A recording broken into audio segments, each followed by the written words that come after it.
Let us start the webinar and welcome Anil Chaudhary ji and welcome Bharat Saraswat ji. Thank you. Namaskar. Namaste. Good afternoon. And Namaskar. we have a very good and very important topic.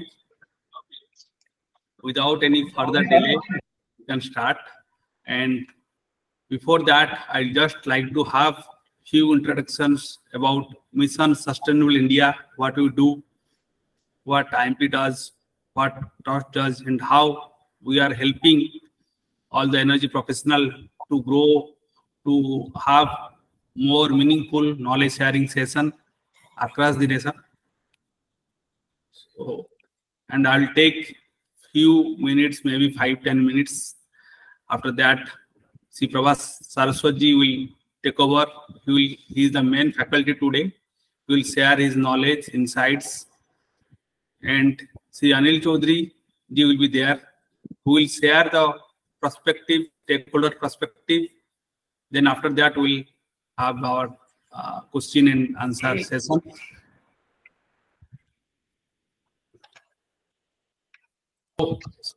So in Mission Sustainable India, this is a program, this is a mission adopted by IAEMP, implemented by TOS and Great Sikha Kendra. A lot of partners are there, a lot of volunteers are there who are implementing this Mission Sustainable India through their own approach, own report. And basically we work on the 5P principle. I hope this screen is visible to all of you. And that is people, planet, prosperity, peace, partnerships, all the 5P, which people means it is about social, and planet means it is about environmental, and prosperity, some economic sense should be there, and peace and partnerships. So today the model is partnership model. This program is being hosted, jointly organized by a lot of partners, the Chamber of Commerce, IAEMP, Mission Sustainable India, Be Friends, and Great Sikha Kendra, Trust, Indian Association of Accredited Energy Auditors. And we work on these principles. This is, you all know about Sustainability Development Goals, but we believe we have prepared the vision document in which we feel that we need a lot of structural changes in governance, bureaucracy, judiciary, and education, and other domains to have a meaningful, sustainable India. And we have already published 4 vision documents, 4 volumes of vision documents. It is available. And we feel that apart from reduce, recycle, reuse, there are a lot of structural changes is required to be done. And the citizens are the central pillar of the democracy.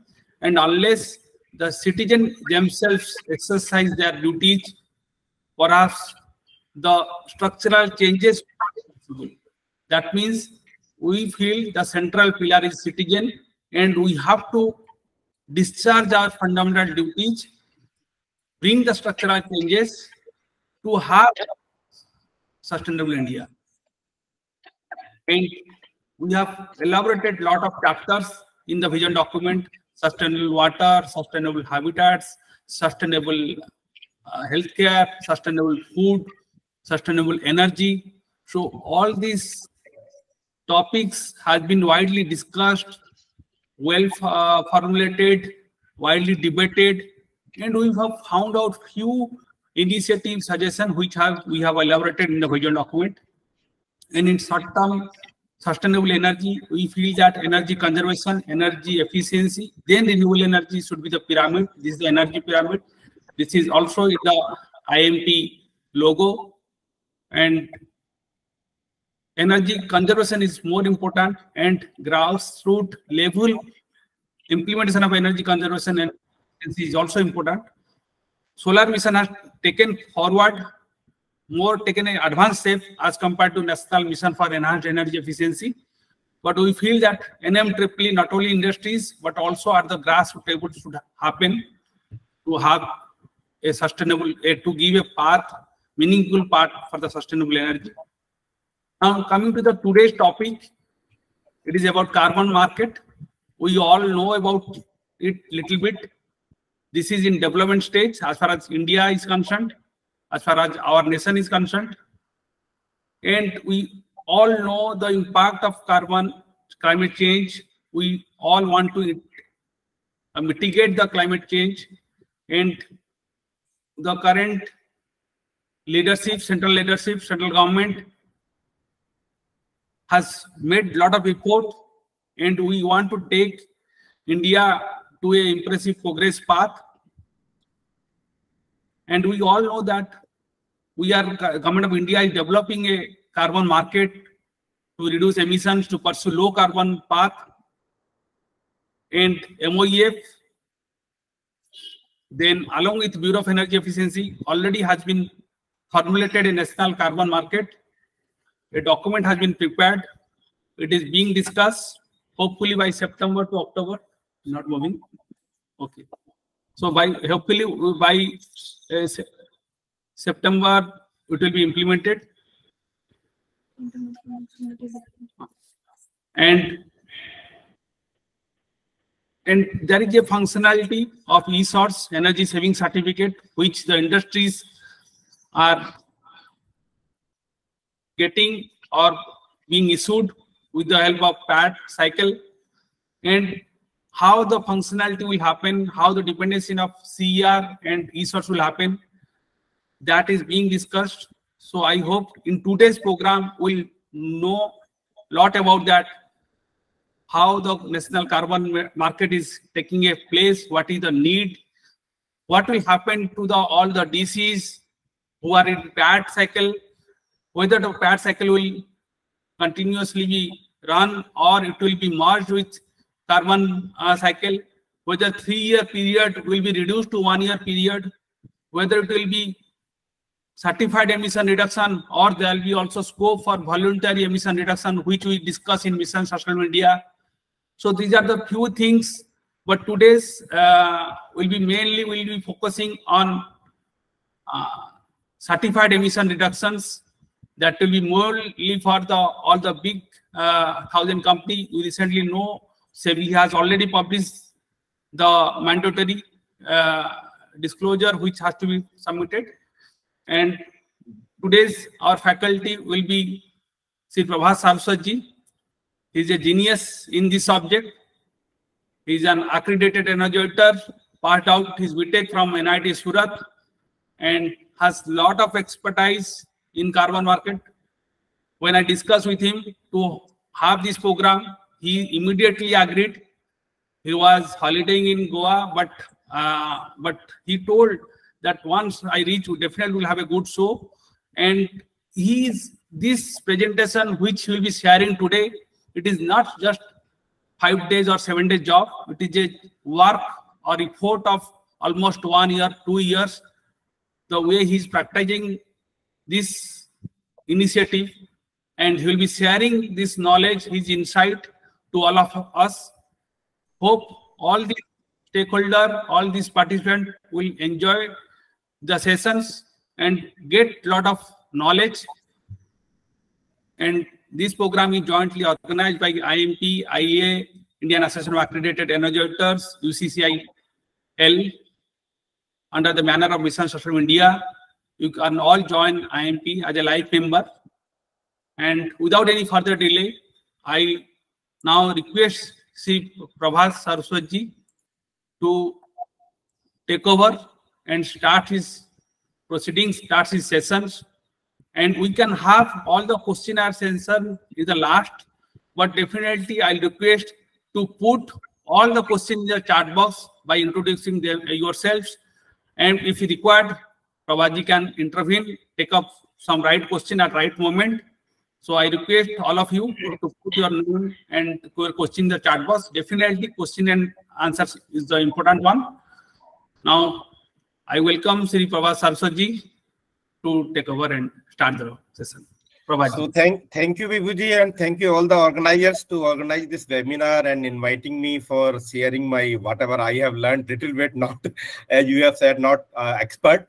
but because I'm not representing any expert organization, but whatever I have learned from last 10 12 years in the carbon market. So I have gathered the information and try to, you can say, capture the whatever the information are available publicly, or whatever I have experienced during my you can say tenure with Midcon consultancy, when the CDM you can say project was there and everybody was busy in certified emission reduction. And I think India and China, you know that we are the largest exporter of CR under the CDM. So with this, I will start. And just now I'm sharing my presentation. So as already we have decided that we will discuss about the carbon trading market and the methodology for issuance of CR certificates. Not particularly for INS, it will be applicable to other industries also, because the methodology will remain same. But we have considered iron and steel with some few cases, that how it will be calculated. So that will be the agenda for the discussion. So I think I will take very little time for A and B sections. So I have segregated in 7 sections. So section A and B, I think I will not take much time because these are the introductory part. And this the background and sustainability urgency in India, I think everybody is aware, and there is no much, you can say, content for the discussion. Just I will show the slides which I have, and then I will share the international carbon market, the history of international carbon market and how it progressed and what is the status quo at present. And then we will discuss our domestic or national Indian carbon market, and because it is under the proposed stage, or it is in the under consultancy stage, it is not issued, but whatever the whatever we have gone through this draft document, we have captured some informations related to the industry and to the other stakeholders, which may be relevant in near future. And then I have just put some slides on the brief overview of steel sectors and what are the challenges related to the sustainability and what are the opportunities it can be, you can say, encased by the industries with this sustainability aspects. And then I have also mentioned some best available technologies which can be implemented in the iron and steel sectors related to the energy efficiency improvement, as well as the low carbon technologies. And what are the emerging technologies? Basically, the last sections I will be taking.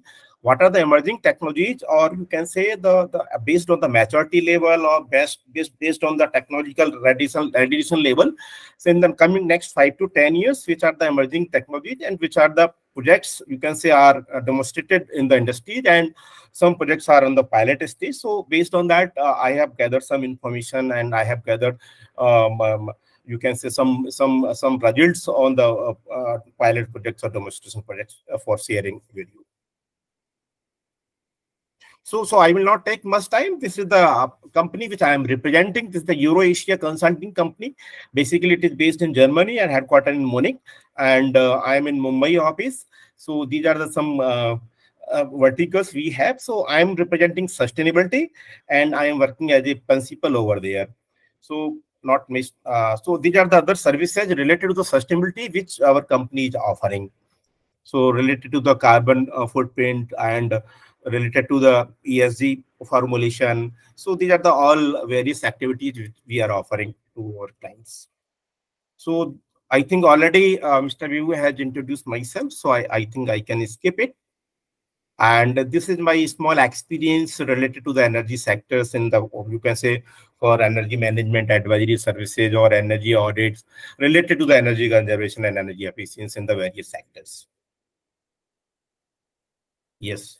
So before just going forward, before jumping into the carbon market, so just I want to set some context that why this is urgent, why we are talking sustainability, and everybody is talking about the sustainability and ESG compliance, and we are talking about the net zero or carbon neutrality. So basically, why it is there, and we are talking everywhere this subject. So some few slides I have captured. So I think these are all information are available in the public domain, but just I have mentioned one that the shrinkage of this Gangotri glacier is also there, and it is sinking very rapidly for last 10 12 years. So this is very basic, and I think everybody is aware about this also. Just I am talking about the extreme, you can say, the changes during the because of the climate change we are facing. Even recently, I think on 3rd May we have faced that in Delhi also, where very thunderstorm was there, and it was the lowest temperature in month of May in last 41 years. So we are facing these all, you can say, extreme weather conditions during our days for last 4-5 years. So now this cloud burst into Uttarakhand, everybody is aware what was happened. And this is the flooding in Chennai in 2015. So now why these are the basic, you can say, the background we can discuss on that. So the sustainability planning now is very, very important, and why it is so urgent, not in India, across the globe. Everybody is, you can say, going forward for adopting the sustainable practice for their businesses. So as you know that we are the, you can say, 12 out of the top 15 Asian polluted cities are located in India. We are the 3rd largest GHG emissions globally, only behind China and US. And you know, the industry segment contributes to 30% of India's total CO2 emissions, and majorly the contribution from the coal-fired power plants. So these are the impacts, you can say, we are facing, because as you know earlier, I can divide this all emissions into the 3 basically categories. You can, the 1st generation, 2nd generation, 3rd generation. So in the 1st generation, we have heard that okay, this was the SPM level should there, my 100 ppm, 200 ppm. Then we concentrated on the SOx level and NOx level. So, and also the loss to PM 10.0 and PM 2.5. So you can consider the 2nd generation air pollutions. But now we are talking about this 3rd generation air pollutions related to the GHG emissions. Basically, why we have not focused earlier, because you know that these GHG emissions have the impact in the longer period. So now the time has come to, you can say, focus on the 3rd generation emissions also, or you can say the air emissions. These are also basically air emissions and changing the weather condition the longer term. That is why we are saying that it's the change in the climate. So these are some impacts. I will not discuss in details. The information are available.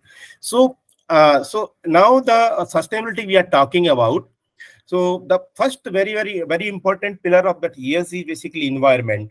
So we will focus on the environment for today's discussions, and we will not go into detail about the social and governance aspect of the ESG. So in environment, climate change study is very important for companies, and biodiversity. We are talking about the water efficiency, carbon intensity, and environmental management system. So that is why just I have put these slides, that this is the one important pillar of the ESG compliance also. And why I have put that, I will discuss in the later slide, because in India also there is sustainability reporting compliance has been issued for you can say top 1000 listed company based on the market capitalization. So you know that we are facing all these challenges. I think I will not discuss in details. These are very general topics, and everybody is aware about all this. So how does a company report basically ESG? So several national and international reporting standards are available for to report ESG for a company. But I think as of now, there is no ISO certified reporting system is available. But many standards are available which have been recognized internationally and following big companies. So basically, ESG today we are saying that it's a reporting framework, but originally it was a framework developed for evaluating the sustainability aspect basically. So because if company is saying okay, we are more sustainable, so there are 3 parameters on which we can evaluate any company how much you are sustainable based on that 3 pillars of sustainability. But nowadays we are talking okay, the ESG is reporting, so we are not talking about sustainability, we are talking about the ESG compliance. So basically as of now it is known as like ESG reporting framework. So with the demand of ESG related information on the rise, the ESG framework has become synonyms with reporting. So that is basically interchangeable, sustainability or ESG compliance. So now you can say mostly the 2 more you can say recognized reporting system for sustainability as of now, the global reporting initiatives and the sustainable accounting standards boards, or you can say SASB. So So now in India also, we have our own sustainability reporting system, and it has been notified by SEBI already. Mr. Bibu has shared with you that it will be mandatory for top 1,000 company from the financial year 2020 to 23. So this year will be the reporting year or the compliance year. So, but slowly the more industries or more companies will be included for reporting their sustainability aspects in the name of the business responsibility and sustainability report. So that will be issued along with their annual report, and I think there is a good opportunity in which this our fraternity or this accredited energy auditors can, you can say, come into the picture to support industry to prepare such type of reports as far as environmental aspects are concerned, related to their energy efficiency, related to their water efficiency, related to their carbon intensity, to calculate the carbon footprint. So these are some aspects which can enter into the segments also.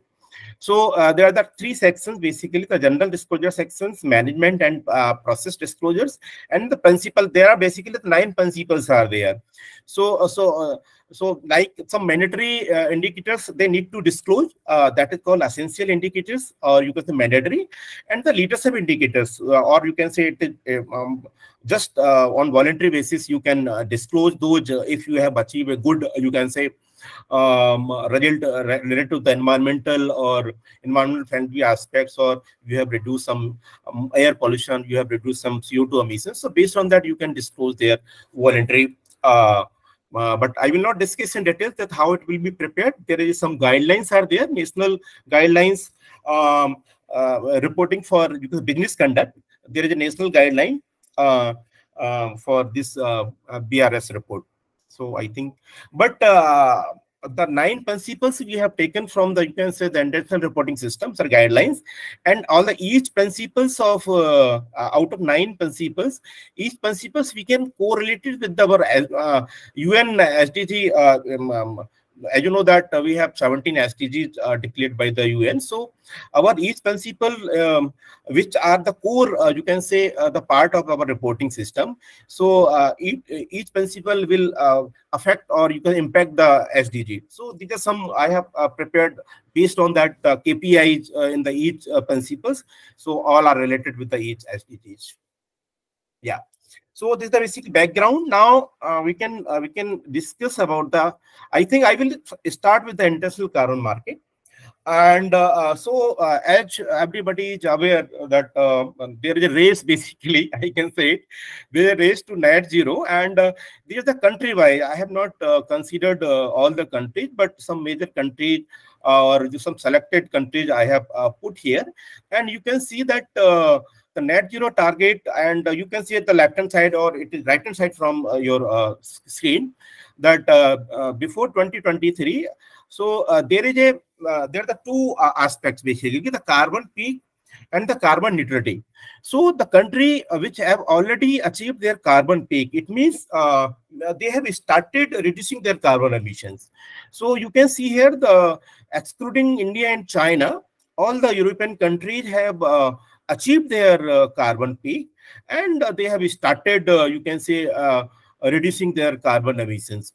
So in India already, you know that we have the target, net zero target by 2070, but we are expecting our peak, because you know that our energy demand is increasing based on our per capita energy consumption, and as well as based on the population also, and in the absolute term also. So if you see that we will not be, even we are, you can say, putting all this renewable source, wind, solar, hydro, and everything we are putting. But still, because the demand is higher and our deployment of the renewable source of energy is low, so that speed is not matching. So based on that, we are expecting that by 2040, 45, or sorry, maximum 45, we will achieve our carbon peak, and then we will have around 30 years to achieve our net zero target. So we need to prepare ourselves accordingly to achieve the net zero, which has been committed by Government of India in the Paris Agreement. Yeah. So why it is urgent also? Because everybody is talking about limiting the temperature. You can say increase below 1.5 degrees centigrade. Somebody is talking about 1.7.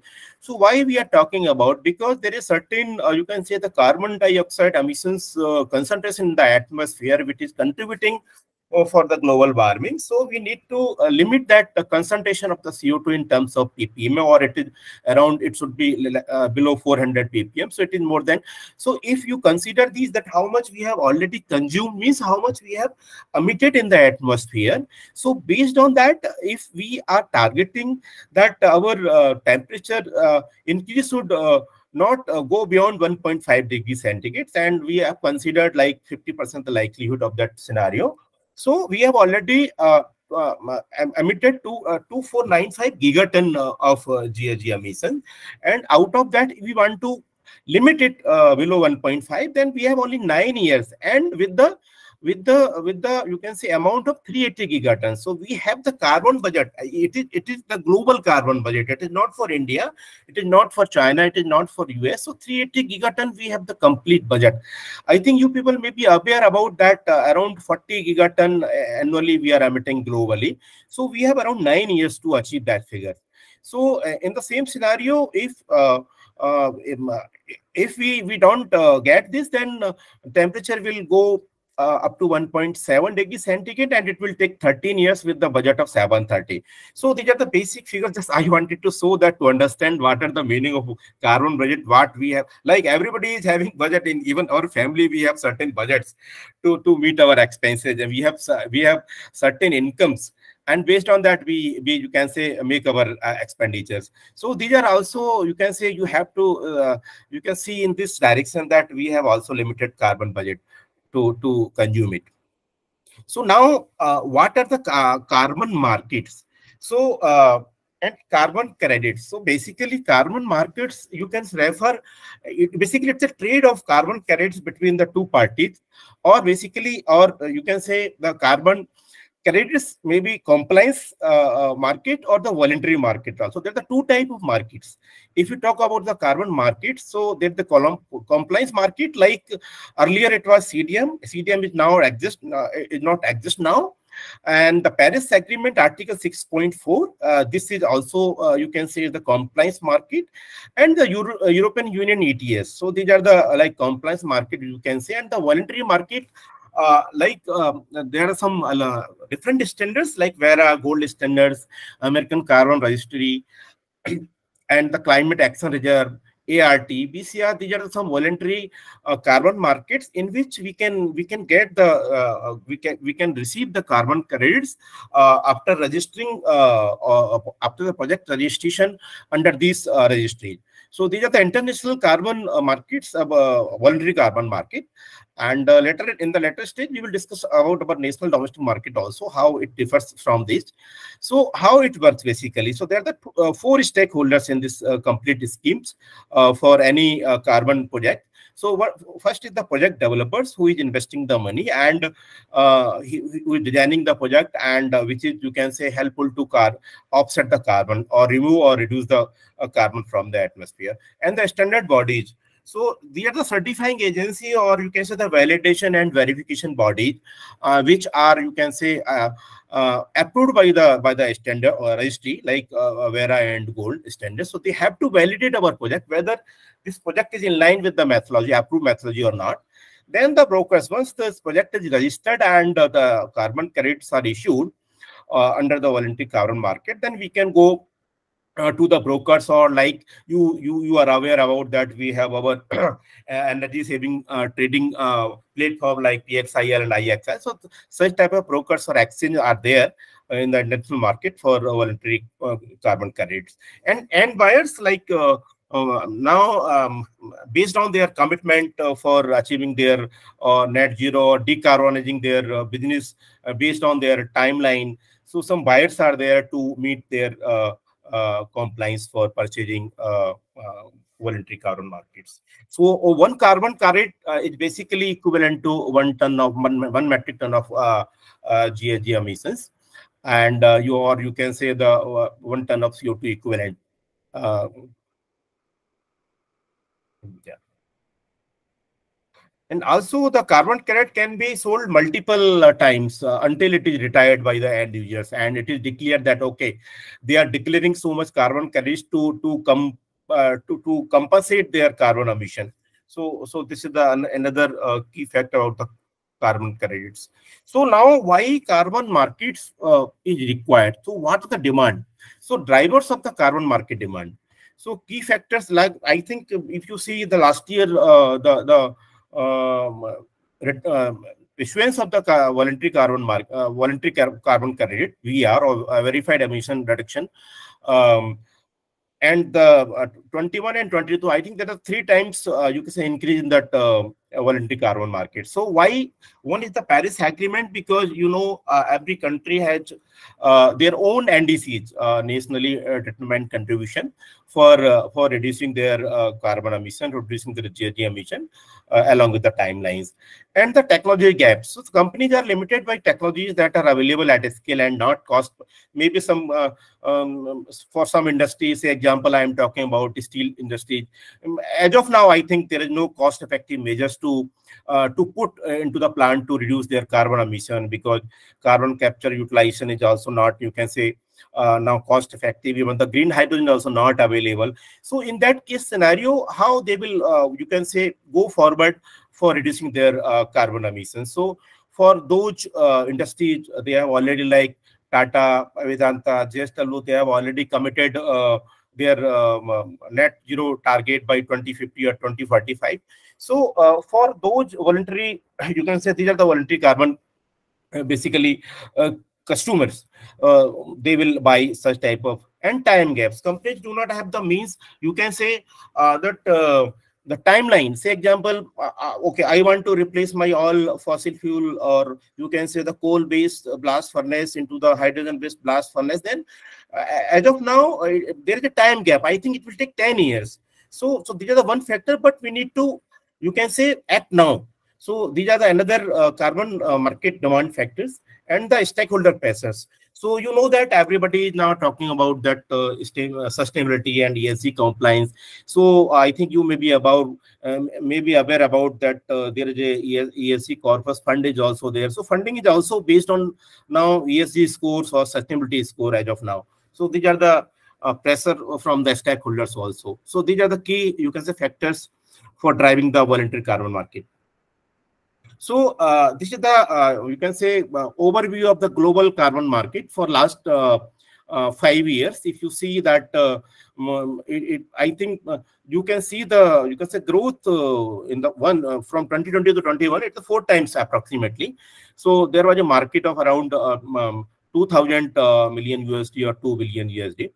And you can see the change in the price also in the voluntary carbon market. The average global price increased from $2.5 in 2022 and I think $4 in 2021. So there is because there is a demand and supply gap is also there.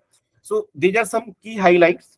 Or basically, voluntary carbon markets are, you can say, they are not legally mandated or binded, even not enforced, but it's a self-governed, you can say, market, depending on the demand of their sustainability aspects, or for their ESG compliance, or their self-commitment for decarboning their industry. So these are the carbon, you can say, the next forecast for up to 23 for the carbon markets, and basically it is for voluntary carbon market only, and it is based on the basically the demand and how, from where demand is coming. So you can say all pledges you can say disclosed by the companies, and the global aviation, also the air aviation, they are also trying to, you can say, decarbonize or to achieve net zero. They're all flights, or you can say all international aviation. There is certain CORSIA scheme is also there. It is for basically the global aviation demand. It is the aviation demand for carbon offsetting and reduction scheme for international aviations. So these are the various, you can say, organizations or the associations. They are searching for, they are looking for, you can say, purchasing carbon credits to neutralize or to reduce their carbon emissions. So, and what are the price expectation for the different markets? So VCM basically it is for voluntary carbon market, and there is another terminology you can say the CA. This is the corresponding adjustment. So it has come into the picture because of that every country is also you can say planning to achieve their NDC. But if we are selling our carbon credits to the other countries, then there will be adjustment, because to avoid any double counting for the two countries where it is when we are selling carbon credits in the international market. So there the adjustment will be there. So based on that, because without the corresponding adjustment, price of VCM is around 2 to 6 euro per ton of CO2 equivalent, but it will decrease because over the time as preferred credits become available. As of now, it is not available, but it will be available in the next 5 to 6 years. So these are some different like ITMO. I think you will be aware about the internationally transferred mitigation outcomes. Basically, this is the terminology has come from the Paris Agreement Article 6.2. And the other market, which is you can say and is the very oldest market, they have established this emission trading scheme. I think they are the first European across the globe, this trading scheme they started. So 50 to 100 euro dollar ton per of CO2 equivalent. So these are the some forecast. I have taken it from one perspective climate group. So now the objective of carbon markets. So how it will work basically. So there are the two types of, you can say, segment. One is the compliance and one is the voluntary carbon markets. So when we are, you can say, if we want to, I have just, for example, I have taken this, you can say, case study. Like if we replace the CNG or PNG with the CBG, everybody is about aware about this CBG, the compressed biogas.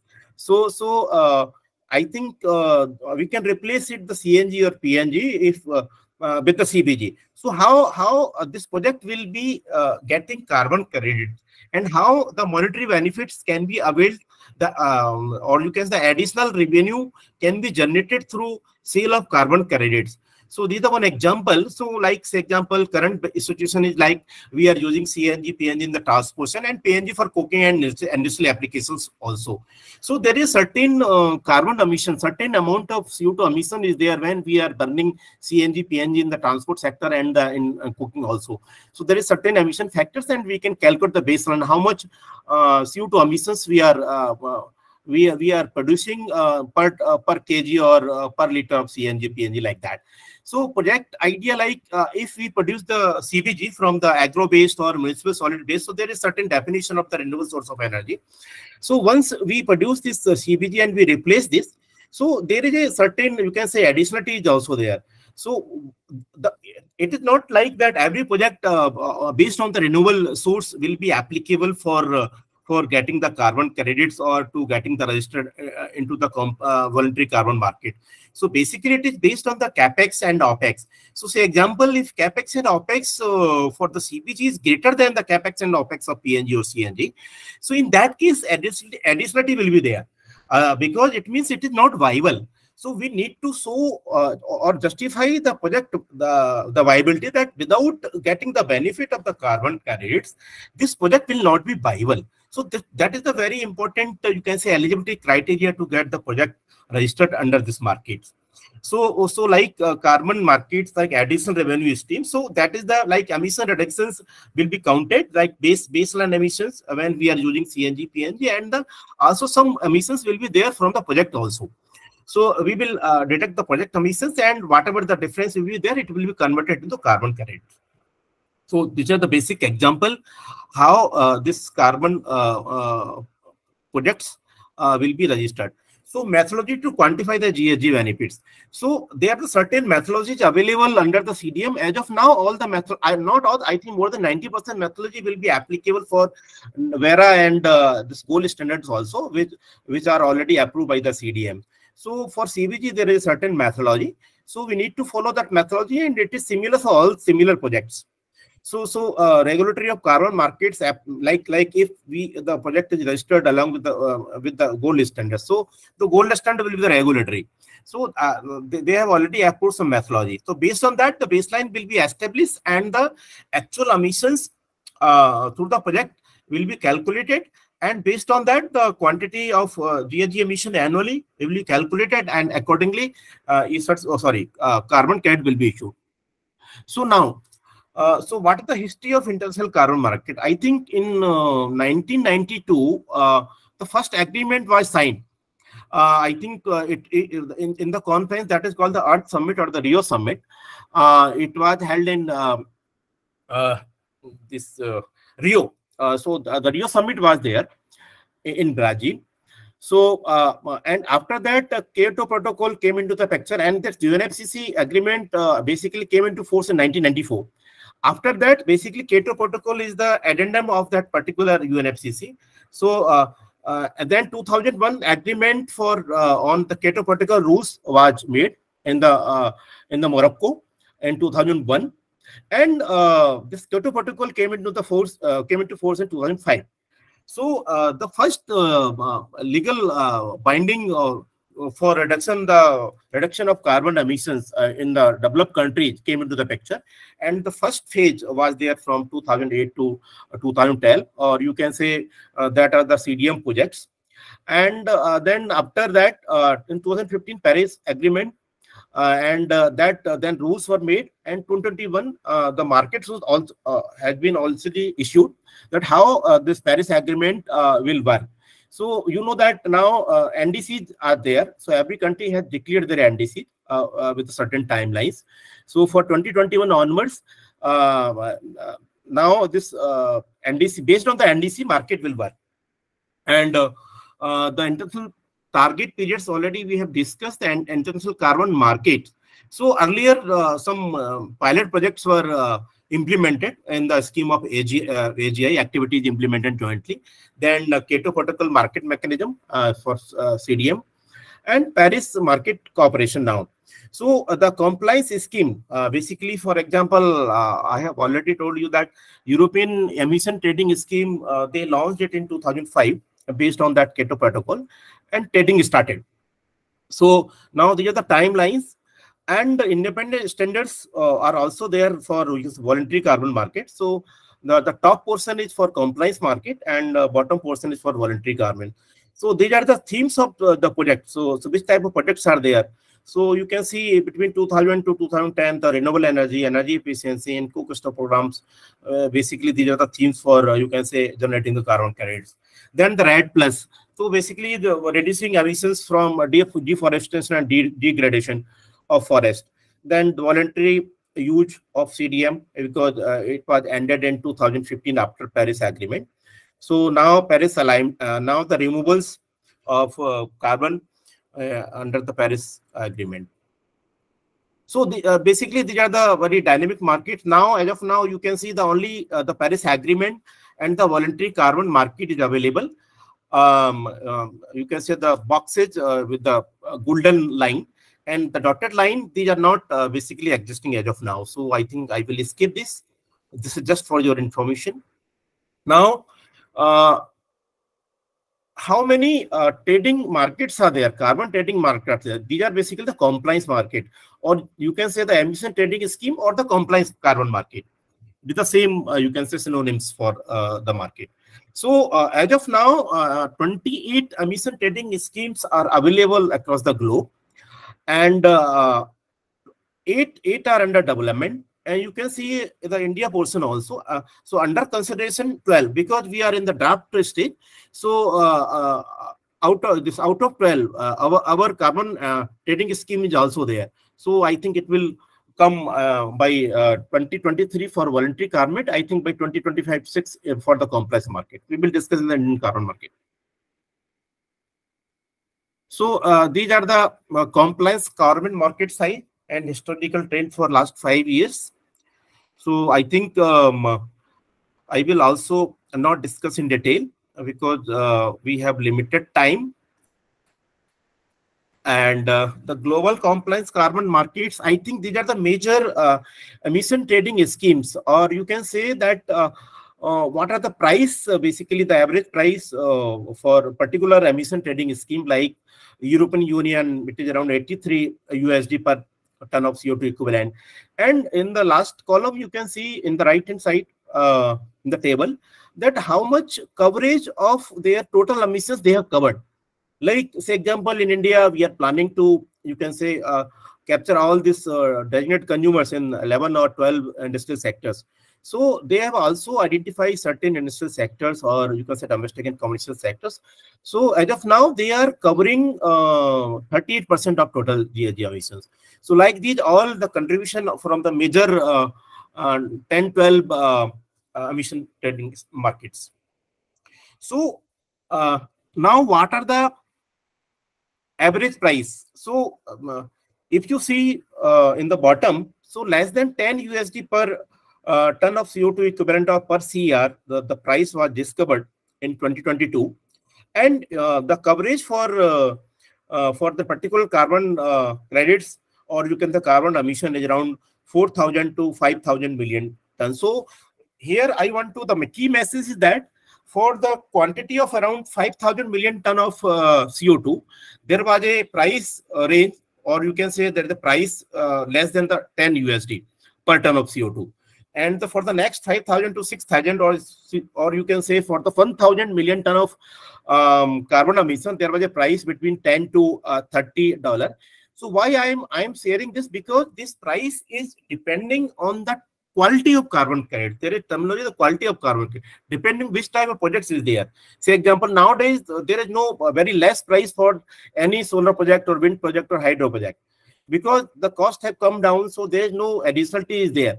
So based on that, the quality of, say example, if any forestry project is there, yeah, tree plantation project is there. So for such type of like mangroves, so for those projects, the price is higher. So that is the compliance market. So now I think that was the brief about the international carbon market. So we will discuss now how our market is in line and what we are planning in the similar way which we have seen in the international carbon market. So already I think you know that we have already committed in the Paris Agreement, and we have submitted our updated target also. So that I will not discuss in detail, because everybody is aware about these targets and have read many times and from the news and print media. So decarbonization strategy which we have you can say planned for 2070. So the key drivers for India's sustainability basically, and what are the supporting policies we have, and what are the initiatives or actions we have taken. So first is the accelerated adoption of renewable energy. Already we have declared that we will install 500 gigawatt install capacity by 2030. So already we have National Solar Mission and NDC commitment. So some supporting policy to achieve this target. So material circularity. So for, say example, for we have steel scrap policy, national steel policy. So and the alternate fuel and resources for like cement industry. So we have other supporting policies for material circularity. So CCUS, Indian carbon market, and IAEMP, I think Niti Aayog has prepared a document for that, what are the potential for the carbon capture and utilization from different industries and how it will work. So it is under, you can say, consultation or discussion stage. So sustainable farming, we are doing some, you can say, reforming in the agriculture sector also, but as of now, I think we do not have any policy. So natural climate solutions, scale up of green hydrogen, that we have already issued a green hydrogen policy with some incentives, and we have targeted that we will produce 5 million ton per annum by 2030. So, and already we are, you can say, working on EVs, and this market is also growing very fast. So we have various incentives on the PLI schemes and other benefits also, like we have FAME schemes. So energy efficiency, you know that we have already National Mission on Enhanced Energy Efficiency, and we are covering most of the industrial or energy intensive industrial sectors. Sustainability reporting, we have already, SEBI has already notified this sustainability reporting standards.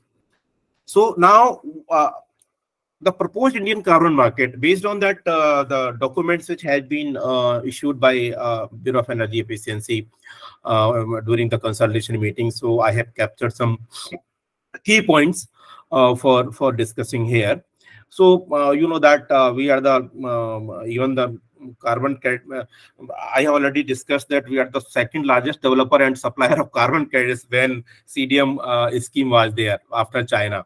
So we are very much experienced about the carbon credit markets and how these projects are, you can say, getting registered with you can say registry, and how the carbon credits are issued, and how these are traded, and how monetary benefit you can say is received. So these are the draft ICM policy has, you can say, proposed transition of existing PAT scheme and REC mechanism. I think it is very similar, because we have a very good experience of PAT scheme as well as the REC scheme, or you can say renewable energy certificates, which are under the RPO obligation for solar and non-solar energy consumption. So, and also energy saving certificates under the PAT scheme, we have the experience about the research market also. It will be very similar. So the what has been proposed, basically, at present we are in 2022. So we have the PAT scheme. So phase 1, we have planned that it will start from 2023-2025, and phase 2 will start from 2026 onwards. So how it will work? So already we have the compliance market in terms of energy consumption norms, and it is, you can say, it is notified basically in terms of ton of oil equivalent per ton of product. So we are doing already trading in ESERs.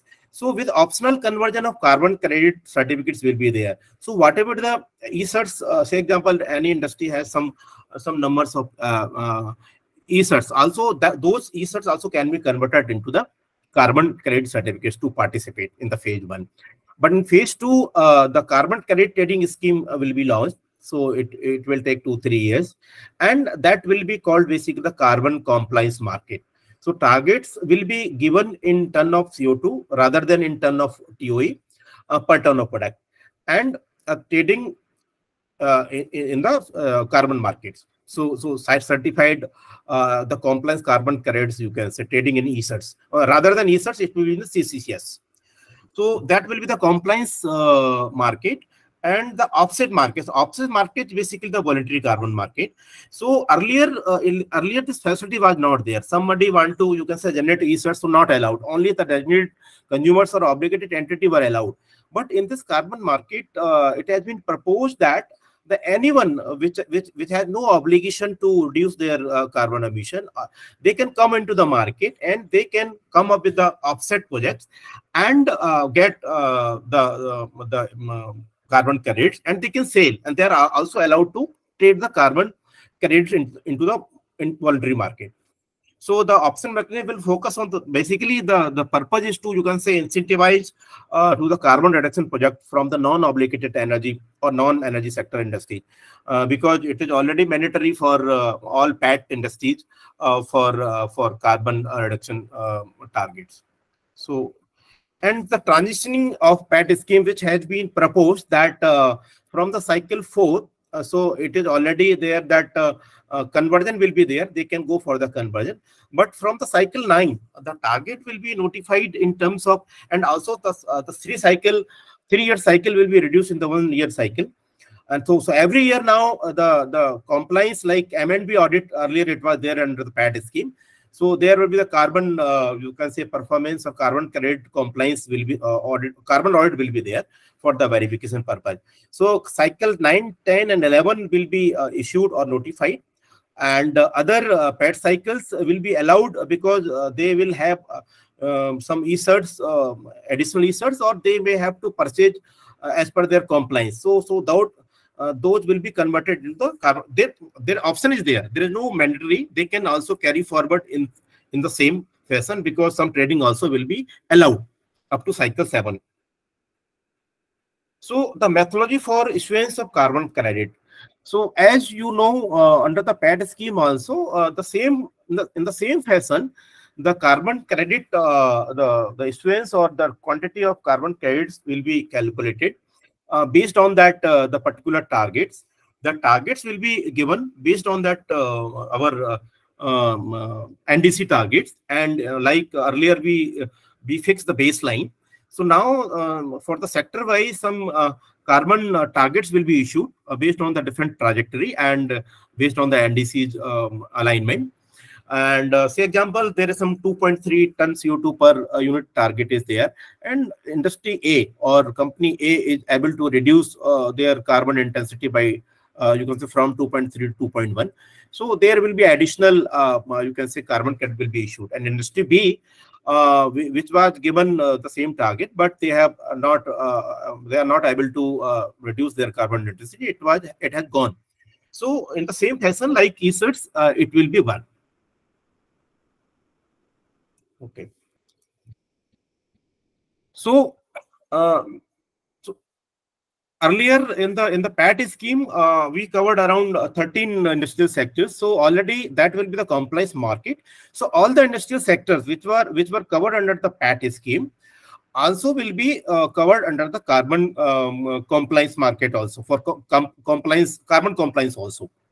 So and another the offset markets which are not obligated entities. So in the like the afforestation and the reforestation projects will be considered for you can say for issuing the carbon credits, like agriculture based any projects, waste handling and disposal, vehicle manufacturer, airlines, institutes, ports, renewable energy generators, and others who are ready to invest in the projects which are you can say helpful to reduce or avoid the GHG emissions. Those projects also will be eligible, and that will call the offset market, and that will be you can say sold to the voluntary carbon markets. Yeah. So and the I think recently in the last month also we have issued that under the Paris Agreement Article 6. So we have the opportunity also to you can say sell our this carbon credits to the other country also to meet their NDCs. Also, if we are lacking to meet our NDC targets, we can also go to the other country or for the bilateral agreement will be there that okay, we will invest and we will get the carbon credits. So there is even some projects has been you can say notified by the government for the GHG mitigation activity which can be considered or which are eligible for under the Article 6, like renewable energy with storage. So only stored component will be there, will be eligible for the carbon credit. Solar thermal power, because we do not have a much capacity for solar thermal power, and the capex is also high. And offshore wind has been considered. Any green hydrogen project also has been considered for carbon credit. Compressed biogas, already I have given the examples, and other emerging mobility solutions like fuel cells or hydrogen fuel cells, and high-end technologies for energy efficiency also. But these are the high-end technologies, not for looks. Already we have, you can say, taken the benefit of the low-hanging fruits. So sustainable aviation fuels like green ethanol or like that is also one opportunity. And the best available technology for process improvement also, like cement or like steel sector. So these are the basically hard to abate industrial sectors. So if any process improvement is there to reduce carbon emission, those such type of projects also will be considered. So these are the list of GHG mitigation activities which may be considered, which will be considered, not may be considered. And the alternative fuels, if we are producing green ammonia, like by using the green hydrogen, so that will be also considered for carbon credits. And also we have included carbon capture, utilization, and storage. So I think many emission trading schemes had not considered this CCUS as of now, but Government of India has also already given this green signal that also it will be eligible. Any CCUS project also will be eligible for the carbon credit. So draft carbon credit trading scheme, how it will work basically. So the voluntary, or you can say the offset market, is expected to enter into force by July 2023. As per that consultation meeting, as per the document, they are planning to you can say, launch this voluntary carbon market by 2023. And then the compliance market will start, I think, after 24. So the type of certificates under the ICM basically the Indian carbon market. So first is the carbon credit certificates. That will be the basic concept. So and it will be you can say, categorized in the based on the existing schemes. We have RECs, we have PAT scheme, we have ESERTs. So converted CCS, you can say, though. So these are the converted CCS which will be, you can say, converted from the ESERTs. And the second option will be there, that offset carbon credit certificates. Already I have discussed that any project developer can come forward for set up a project which will help to reduce the GHG emissions, will be also eligible for this carbon credit. And the mandatory carbon credit certificates. So already, like the ESERTs will be, you can say, replaced with the MCCC, MCCC, mandatory carbon credit certificates. And such type of carbon credits will be generated based on the achievement of the targets under the phase 2, based on that target notified by the BE or Ministry of Power.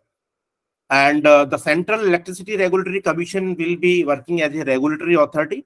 Grid Controller of India, earlier it was POSOCO, will be registry. And the power exchange and like IAEMP, XIL will be trading exchange respectively. So these are the stakeholders has been, you can say, proposed in the Indian carbon market draft policy document. So these are the basic characteristics or attributes should be there for any carbon credit certificates. So it should be additional, which I have already discussed, that it should be additional. That without getting benefit of carbon credits, it will not be viable, because it is for voluntary carbon market. So based on the realistic and credible baselines, so the methodology should be, you can say, very transparent. It should be quantifiable, monitored, reported, and verified, because third-party verification will be there. So transparent chain of custody, so that will be a certain identity of particular certificates will be there. So these are some characteristics of the CCS, so I will not discuss on details. And the project timeline as per the international carbon market. So how, once you are there for, you can say, set up a project which you want to avail the carbon credit benefits from the international carbon market. So these are the project timelines along with the you can say, milestones. So first milestone is basically the project design, or you can say the PDD, that will be developed by the project developer, and it takes 2 to 3 months depending on the documents and data availability of the project. And then validation is done by the VBB, or you can say the validation verification body, and it also takes 6 to 9 months. Then the registration will be done at the registry, like say example the gold standard or VERA or any other VCM standards. And then monitoring will be done.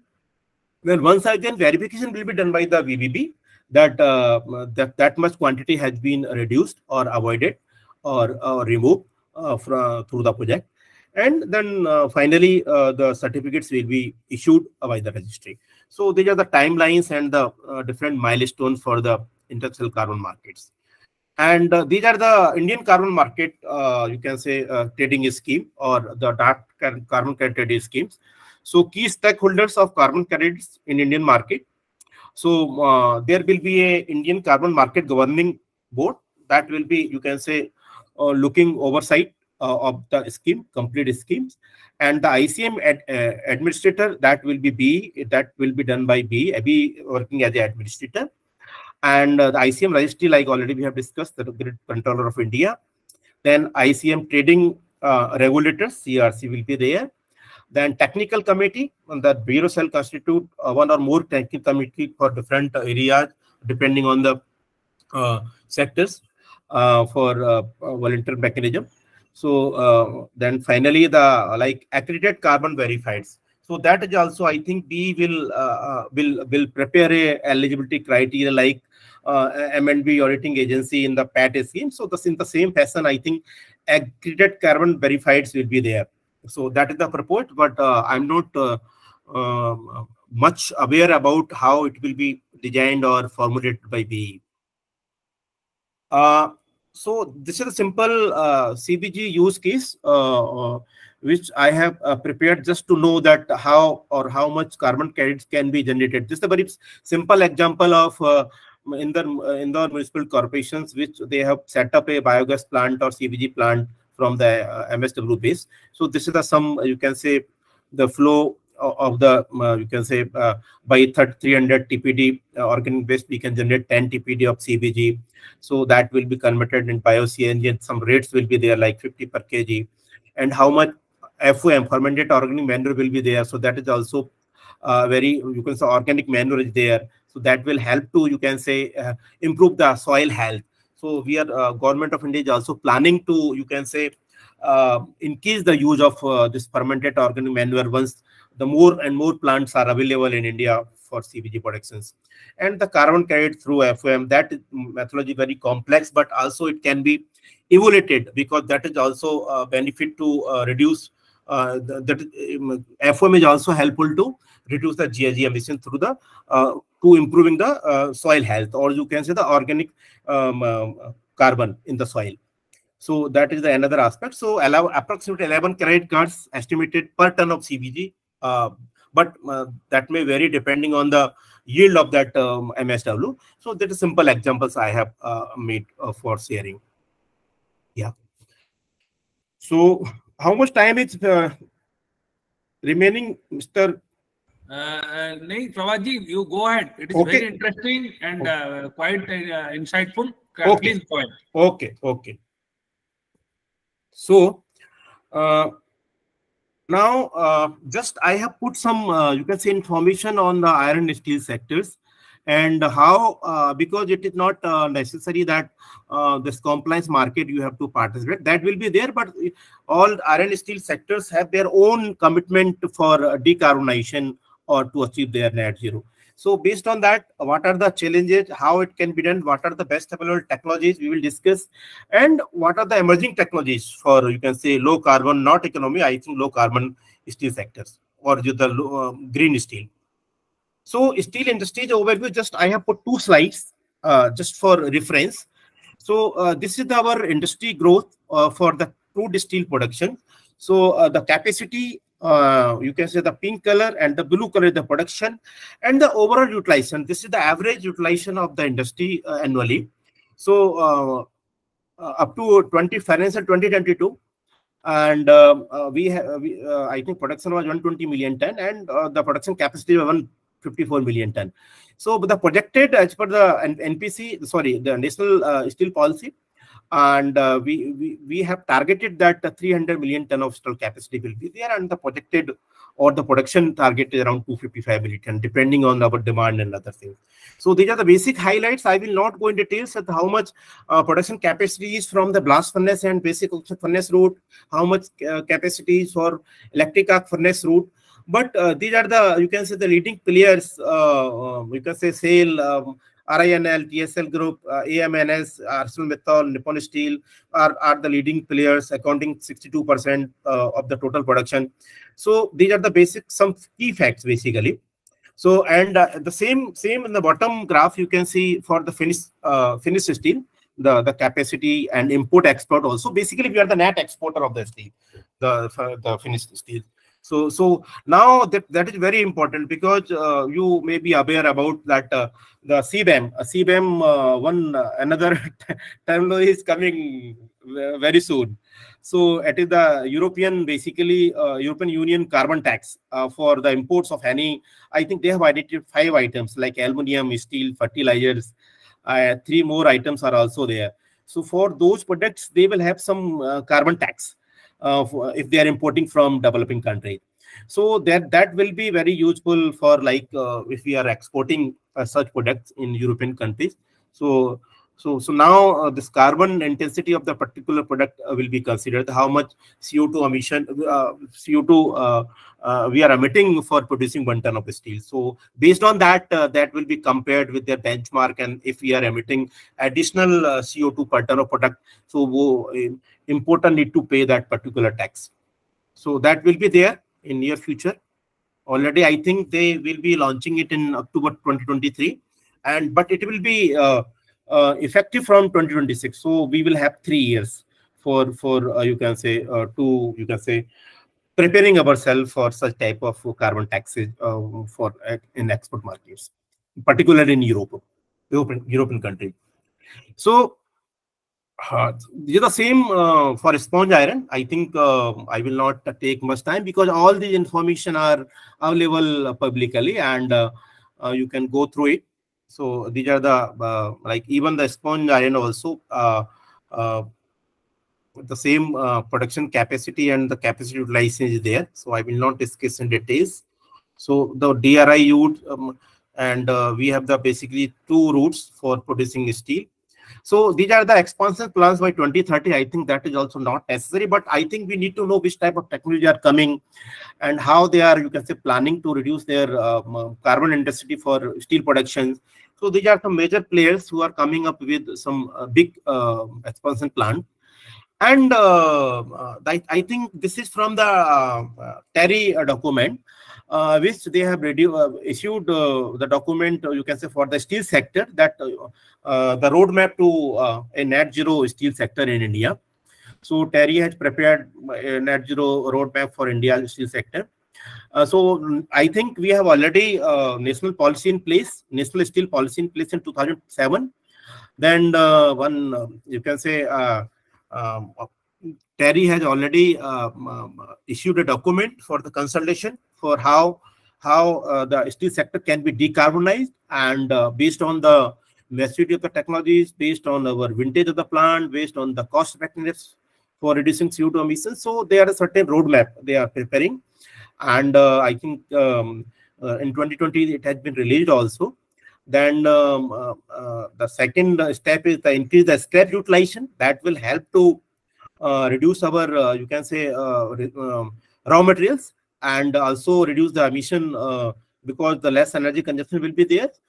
So green product standards that will be there. That will, you can say, motivate the green steel in the market.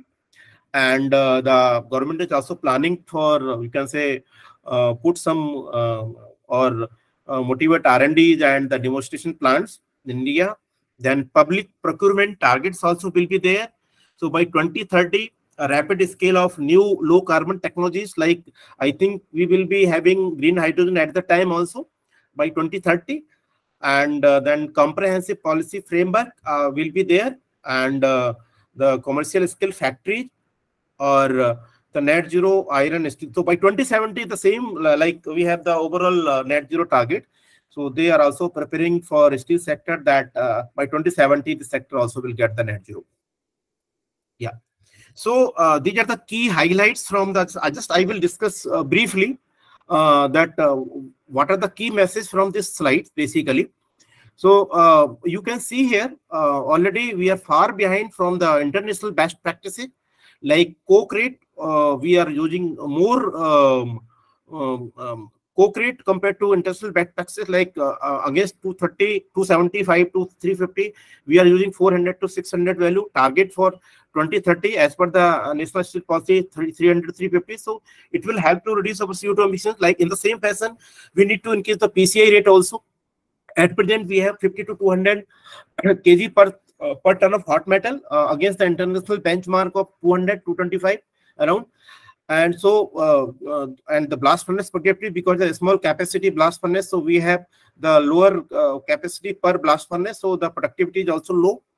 And the specific energy consumption, you can say that against the international practice best benchmark for in the range of 4.5 to 5, we have around in the range of 6. So these are the targets for 2030-31. And the current status quo you can see here. Definitely we have improved our energy intensity, we have reduced our carbon intensity, and you can see the examples here that the coke rate in the sales steel authority of India Limited 448 reduced from the 473 in 2007. So coke rate also, these are some examples I have given that how we are improving these KPIs for steel sectors. So the key message from this slide, you can say right hand top, that second block, you can see here the average CO2 emission intensity of the Indian steel industry has reduced from around 3.1 ton per ton of crude steel in 2005, when it was 2.1 2.6 in 2020. So the global average is about 2.2 ton of carbon dioxide per ton of crude steel. So we are, say, closing to the industrial benchmark. So, but now this is the at present scenario, and these are some targets, the forecast that how much production is required to meet our demand, like 300 million ton we have targeted as per the steel policy. So now I will move forward. So now how steel sector will prepare themselves for carbon markets, or to calculate their GHG footprint, and how it will be done, what will be the standards. As of now, we are following the international standards. So AISI is basically American Iron and Steel Institute. Recently, I think last month, in the last month, January 2023, they have released a methodology for steel sector for estimating GHG emissions for the integrated steel plant. Because it is required for the consistent GHG reporting, because now it will be, it is not like that whatever we have calculated, okay, we have considered scope 1, we have considered scope 2, so somebody has not considered scope 3. So there should be certain reporting format or consistent GHG reporting or calculation, or some guidelines should be there. So based on those guidelines, they have recommended these you can say inputs, that how we have considered, like inputs, transportation of raw materials, scrap collection. So these are some coal mining, so downstream and you can say upstream both, and the manufacturing facilities. So they have considered 3 scope 1, 2, and 3 also. So I think that document is available. We don't have much time to discuss in details all the scope 3, but I have also put some slides that how this GHG sources emissions can be segregated into the 3 categories or under the 3 scope. So based on that, so all the GHG emissions has been segregated in the 3 categories: scope 1, scope 2, and scope 3. I think everybody will be aware about the scope 1. So basically, these are the direct emissions which are happened in the company facility, on the company premises, and through the company vehicles or the company owned vehicles. And scope 2 basically called indirect. Once we are, say example, you don't have the captive power plant, your own power generation facility, and you are purchasing electricity from the grid. So basically this is the scope 2, because you are not emitting any carbon emission, but you are using electricity from the grid. So somewhere else carbon emission is there. So that also will be considered, and based on the grid emission factor, that emissions quantity will be calculated. Say example, you need steam from your process, but you don't have boiler, you are not burning any fuel, and you are outsourcing steam from somewhere else. So scope 2, those such type of source of GHG emission will be considered under scope 2. And scope 3 is basically very large scope, and I think when you are so mostly industries are committing based on the scope 1 and 2. So so you need to decide that which type of scope you are considering first, based on the priority, based on the cost effectiveness. So there are 3 type of you can say segregate all type of sources of GHG emissions into 3 categories. So I think under scope 3 also we have 15 subcategories. So based on that, also after 15, 8 categories are related to the upstream activities, and the 7 subcategories are related to the downstream activity. So I think the industry people are already doing this exercise, because everybody is calculating their carbon footprint. They are you can say preparing their carbon inventory based on their they are making their plans for GHG reduction. So I think everybody is on the path for calculation. So typical GHG calculation scope in iron and steel sector, basically. Yeah, what I have done, it is related to the scope 1 category. So if we are talking about the scope 1, that how, so you can segregate all this in zone 4, facility 1, facility 2. These are all facilities which are there in the company premises. So these are the four. Just I have prepared. I have not. You can say nobody has proposed this. So we can segregate iron steel integrated steel plant in 4 zones, and based on that we can start calculating our GHG emissions in each and every facility.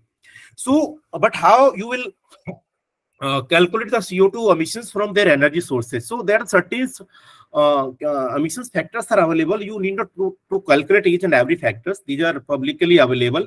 So GHG protocols is also there. So based on that, I have collected some, just for giving some examples that how this CO2 conversion will be there, that how much CO2 actually the industries which are already having experience under the PAT scheme, I think they will not, those will not face any problem, because it is the same fashion. Just you need to convert all the energy sources which you are using in the plant by some conversion factor, and there are certain conversion factor that directly will give you to the CO2 emissions, how much CO2 emissions there for the per kg. Say example, if you are using RFO या coal, say example you are using lignite in the right hand side column. So there is certain 101 kg of CO2 per gigajoule. So once you have the GCV of the fuel, then you can calculate how much gigajoule is there. So you can calculate how much CO2 emission will be there for burning 1 kg of coal, or 1 kg of oil, 1 kg of petrol. So there is a already defined or declared certification, emission factors are available. Sorry. So another key conversion factors you can see here. Say example, somebody, because we are very familiar about the ton of oil equivalent. Okay, we know that this much amount is energy we have consumed in PAT scheme, we are aware. So you can see here the key conversion factor, like 1 ton of oil equivalent is equal to 41.84 gigajoule. So once you will convert it into energy, then you can calculate that how much kg CO2 will be generated. So just for just sharing purpose, I have, but this is long document, and you will be having each for each type of energy sources certain emission factors depending on the source. Like you can follow the GHG protocols also. GHG inventory protocols, it is already public document, and you can use those. So I have just mentioned which type of scope 3 emissions will be there, like upstream scope 3. Scope 3 actually covers the 2 types of GHG emissions, upstream and downstream. So certain categories are there in the scope 3 emissions, like purchase goods and services, capital goods, fuel, transportation and distribution, waste generation and operations. So these are business troubles. So these are some different, but it is for upstream. So and downstream we have other 7 activities or subcategories in which some definition is there. If you need, you can go the definition and you can have the more clarification about the scope 3 emissions, because scope 3 emission very complex for any industry or for any business organization to calculate accurately. So industry are avoiding declaring under scope 3. So I think one aspect I because at initial stage I was also a little bit confused. What are the carbon neutral and net zero? So we need to understand. I think there is a difference between the net zero and the carbon neutral. So definition is different. Emissions covered are different. So we can you can say exclude the scope 3 emissions if we want to carbon neutral. But in net zero scenario, we need to include scope 1 and 2, 3 complete. And this applicable offset, I think this carbon avoidance or reduction credits and removal credits, both are applicable. And basically, you can say the carbon neutral cover a definite part of business operations, not completely, and typical accounts for CO2 emissions, not for the other GHG emissions, because we have other component for GHG emissions also. So we can consider only CO2 emissions. And net zero, on the other hand, means that a company reduce all greenhouse emissions across its whole supply chain. So these are the basic tips in the net zero and neutral. So these are some energy. I think I will not take much time to discuss in energy efficient technologies. You can say, or the BAT, basically the best available technologies which are, you can say, already available at commercial scale and many industries already implemented. And based on that, you can say the level of adoptions I have mentioned, which technology has been already, you can say A is the highest, or you can say the most industries has been adapted those technologies for improving their energy efficiency. B is adapted by sector leaders, and C is not yet adapted. Maybe basically it is not much cost effective. So that is why the level of adaptation I have mentioned in the last column. So, but I think everybody is aware. I conducted recently audit for 2 steel sectors, JSW, Salem, and this ESL. So they are also planning like serial number 9, the top pressure recovery turbine. So that is the new concept. It is coming already. I recommended in many industries like CDQ is very good heat recovery system rather than the wet quenching. Or so these are some. I think I will not. It will take much time to discuss each and every technologies for energy efficiency improvement. So we can avoid it because we are talking about the low carbon technology. So I will discuss more in low carbon technologies, or which are emerging basically, and it will be available for next 5 to 10 years for at industrial levels. So these are another. So around 2022 technologies are there for these. This is for the DRI route. So for the 2 different routes, we have segregated all the energy efficient technologies, which also help to basically reduce the low carbon carbon emission. Because once we are reducing the energy consumption, it is directly related to the GHG emissions, or you can say CO2 equivalent emissions. So any energy, because the energy efficiency or energy consumption is the pillar or the basic, you can say the baby steps to move forwards for decarbonize your industry. Because still we have the energy efficiency improvement opportunity around 15-20% in our existing operations. So that is very, very important to, you can say, the low hanging fruits to move forwards for net zero. And now the emerging emissions reduction technologies for, you can say, what I am talking about for the green steel or the low carbon steel. So there are the three categories. First, how we can, it is for basically steel sectors, that how we can change our process, or how can electrify our processes rather than using the conventional or fossil fuels. So one such type of technologies are emerging, like cider vane and the metal oxide and the green industry hydrogen, S2 future. These are some technologies which are based on the electricity or the green electricity.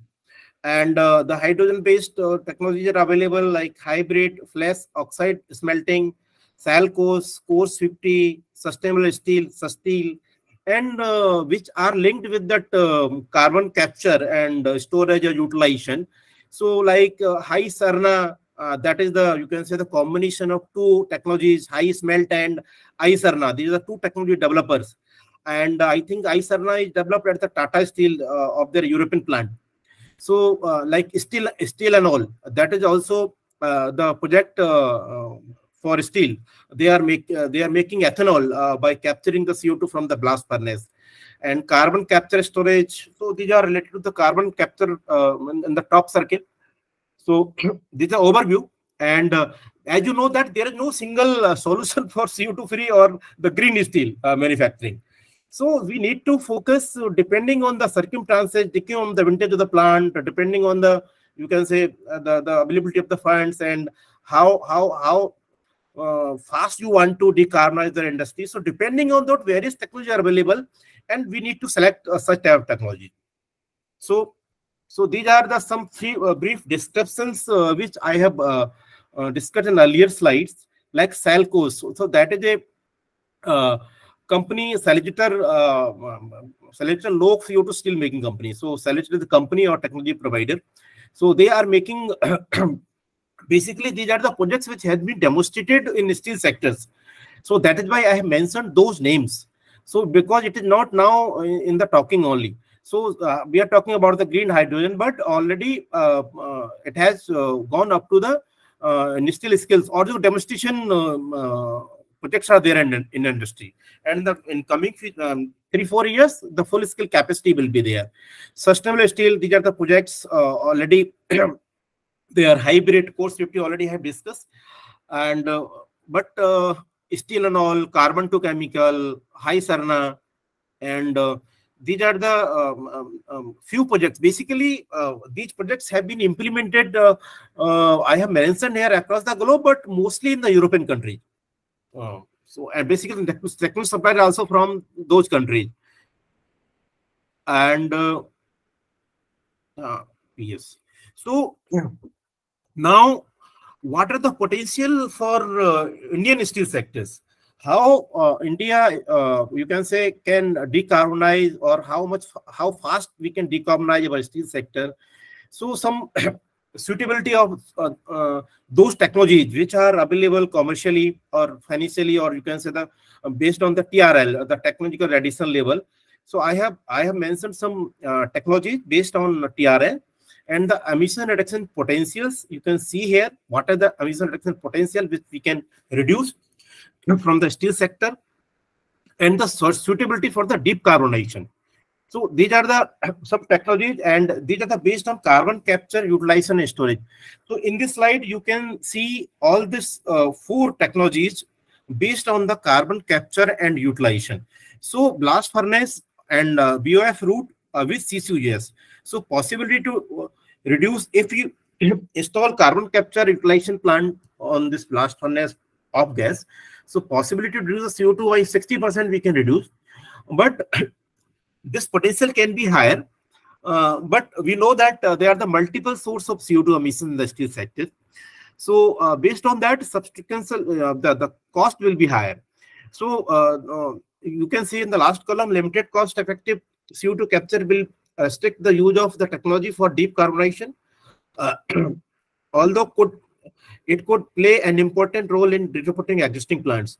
So I think some existing plants, it can be also retrofitted, but because of the cost effectiveness, the limited, you can say, may be possible.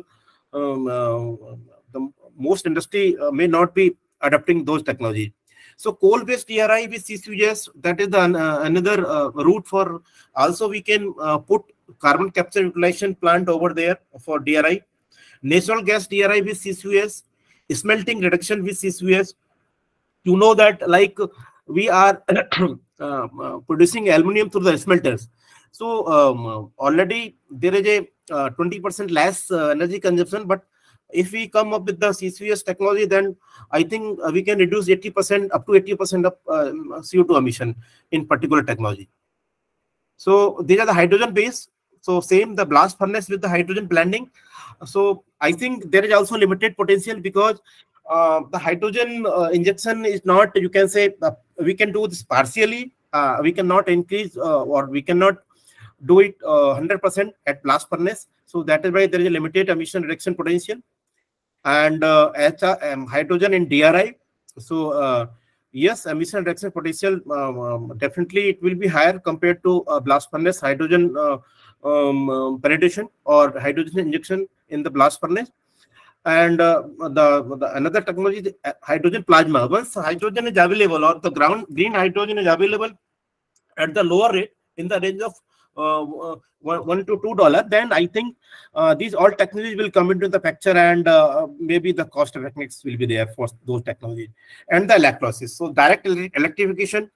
So these are some emerging technologies and which have very good potential for the GHG emission to produce steel. Yeah.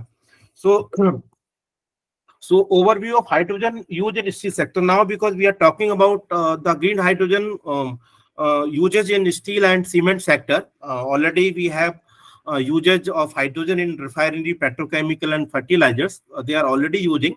So initially they will use green hydrogen. They will replace the conventional or the gray hydrogen or the with the green hydrogen. But in steel sectors, these are the opportunities already I have discussed. So hydrogen can work as a reducing agent, but auxiliary, not 100% in the BF route, or as a reducing agent in process in DRI. And there are the two type of technologies. We can use the gray hydrogen also. because there is a time for getting green hydrogen at the cheaper rate. So timing, we can start, you can say, implementing gray hydrogen, which is coming from steel methane reformation. And if green hydrogen available through the electrolysis of water, then also we can start with this route. So yeah. These are the other carbon capture, utilization, and storage potential. I think this is another topic. Will time I can skip it, but I will discuss these slides. The carbon capture, utilization, and storage. So, what are the technologies and what are the potentials? What are the challenges? Because we have discussed that CCUS will helpful to decarbonize our the hard to abate industries like steel and cement. So basically the challenges is the high capex is required as of now, and we have the challenge to storage, or the storage cost is very high, and still we are finding out some you can say utilization of captured CO2 from the process or from the power plant also. So capacity, the captive utilization, actually the viability options, what may be the viability options. So if we have captive utilization, if we can make some product by using captured CO2, and which can be used within the premises, within the plant, or the carbon market, already if we have a good price for the projects which are generating carbon credits like CCUS, then and the another options like CO2 or chemical optics. Because yesterday I was reading some news that one company is also have got success in the R&D stage for making pharmaceuticals from the captured CO2. So advancement is going on.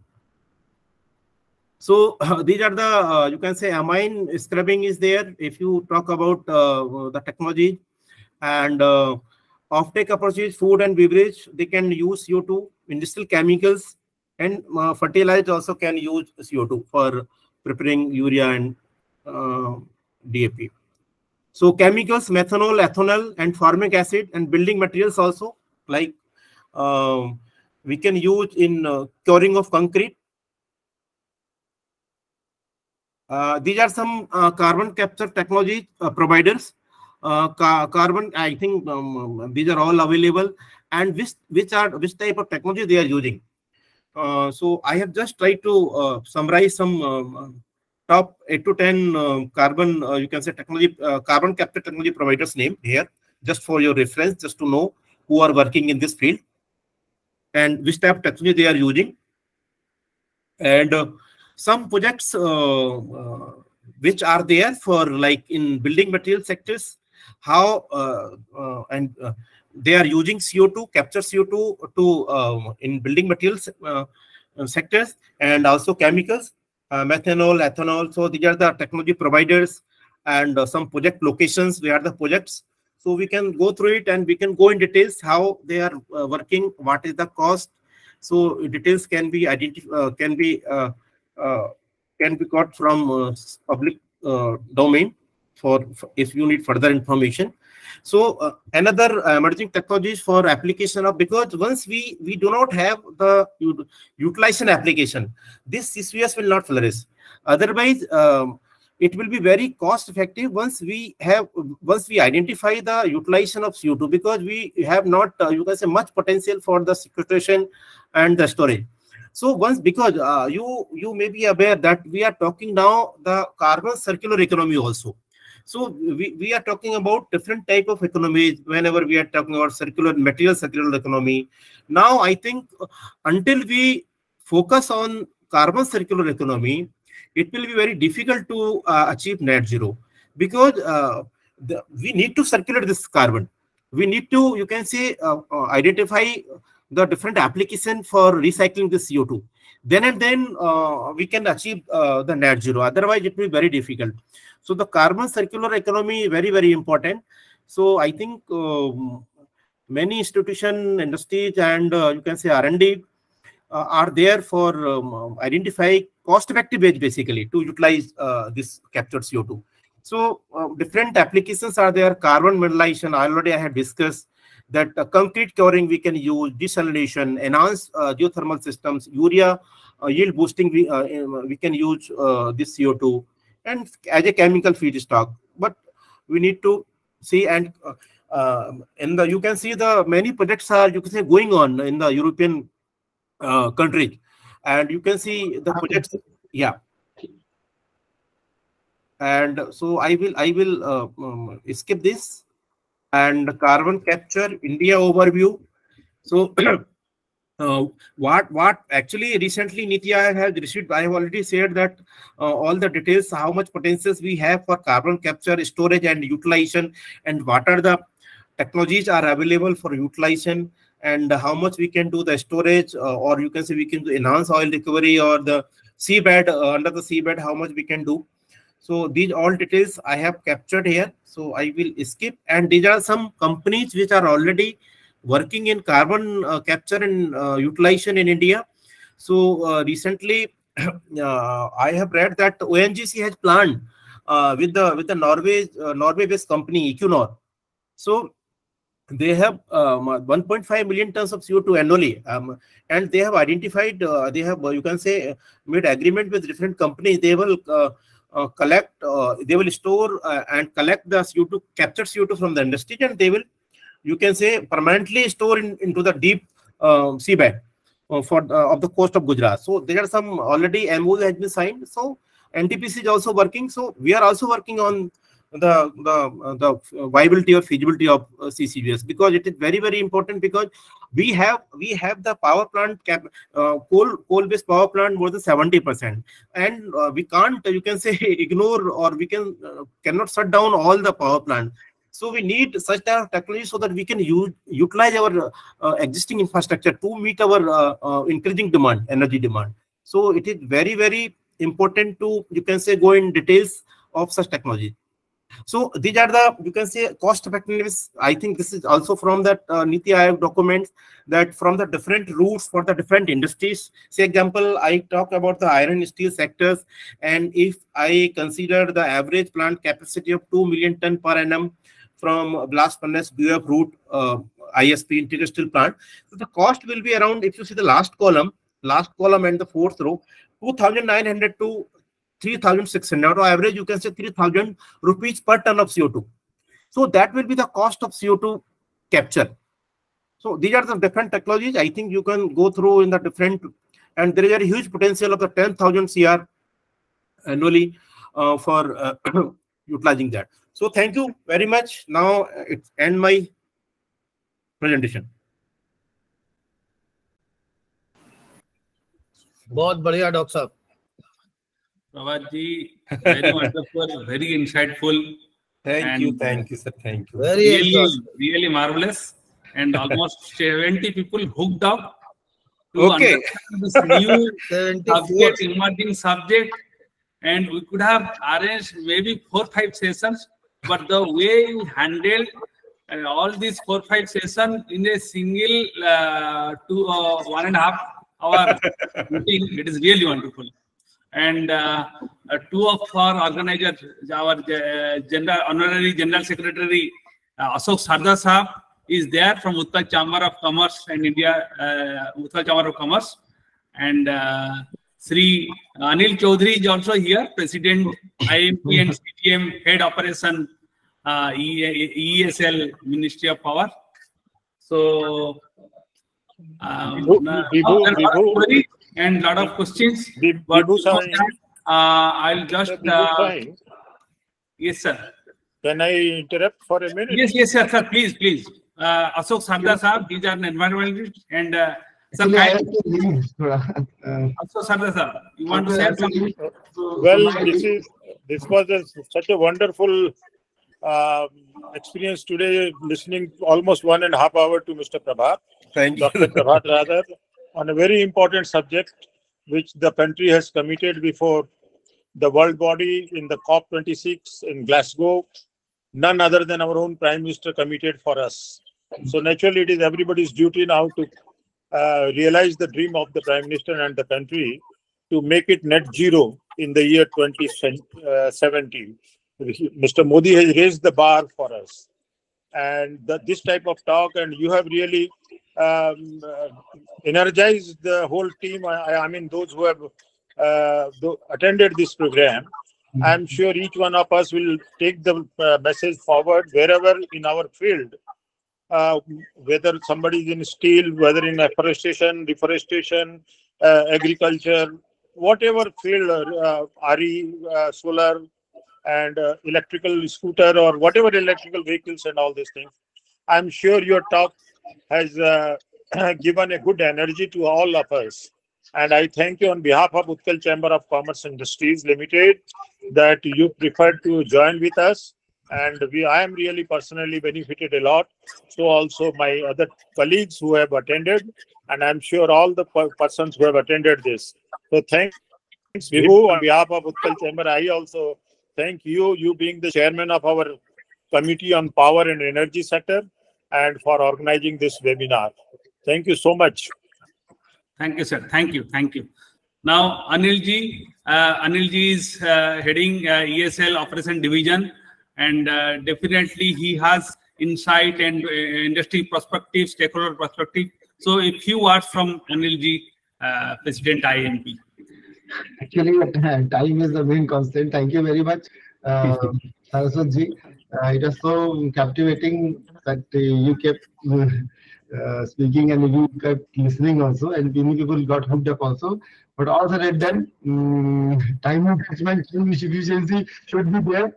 Because efficiency, we are Indian Institute of Energy Management professionals, and we are not efficient in managing time. So that is my complaint all the time, always. Let us please record it. So this is there.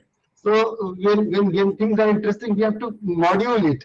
So that is what, and then the perspective which we have to say that somehow the interaction part, I was very much more interested. So that is Vibhuji, I am told you in the beginning, that is what is required and that is what is to be done, and that is what we are going to lose now. So anyway, I'm very sorry for that, for all the participants, that we are going to lose that interaction. If you are interested, then we can continue for another half an hour. So but I have to leave. That is not the main problem. I will try to join in between. So actually, also then that entire thing was so well placed and so well said. Even that even in the last various kinds of technology came into the picture. That in technology itself is a session for an hour or so. Every technology itself. So that so the multiple sessions can be organized in these kinds of things. So and one thing I just as a that government of India is very much thinking on that, and Bureau of Energy has drafted the policy that Saraswatji had already touched on, that it is already there. So and it is all because of that climate change is happening. And you see that one slide Saraswatji has shown, in which it was there that by 2040-45 we will be reaching our peak of the carbon, and then by 2070 we will be getting our neutrality. Because that is our commitment. And how it is happening? Why it is like that? So you see, anybody can understand that our present per capita energy consumption is 1/3 of the world average. We are the third highest primary energy consumer in the world, third highest. But still our per capita energy consumption is 1/3. So what does it mean? It means that if we have to become average of the world in the energy consumption, because we are already increasing, our population is large, and our lifestyle is day by day changing towards more carbon intensive lifestyle we are going to have, and our cooling requirement is going to change. Everything is changing.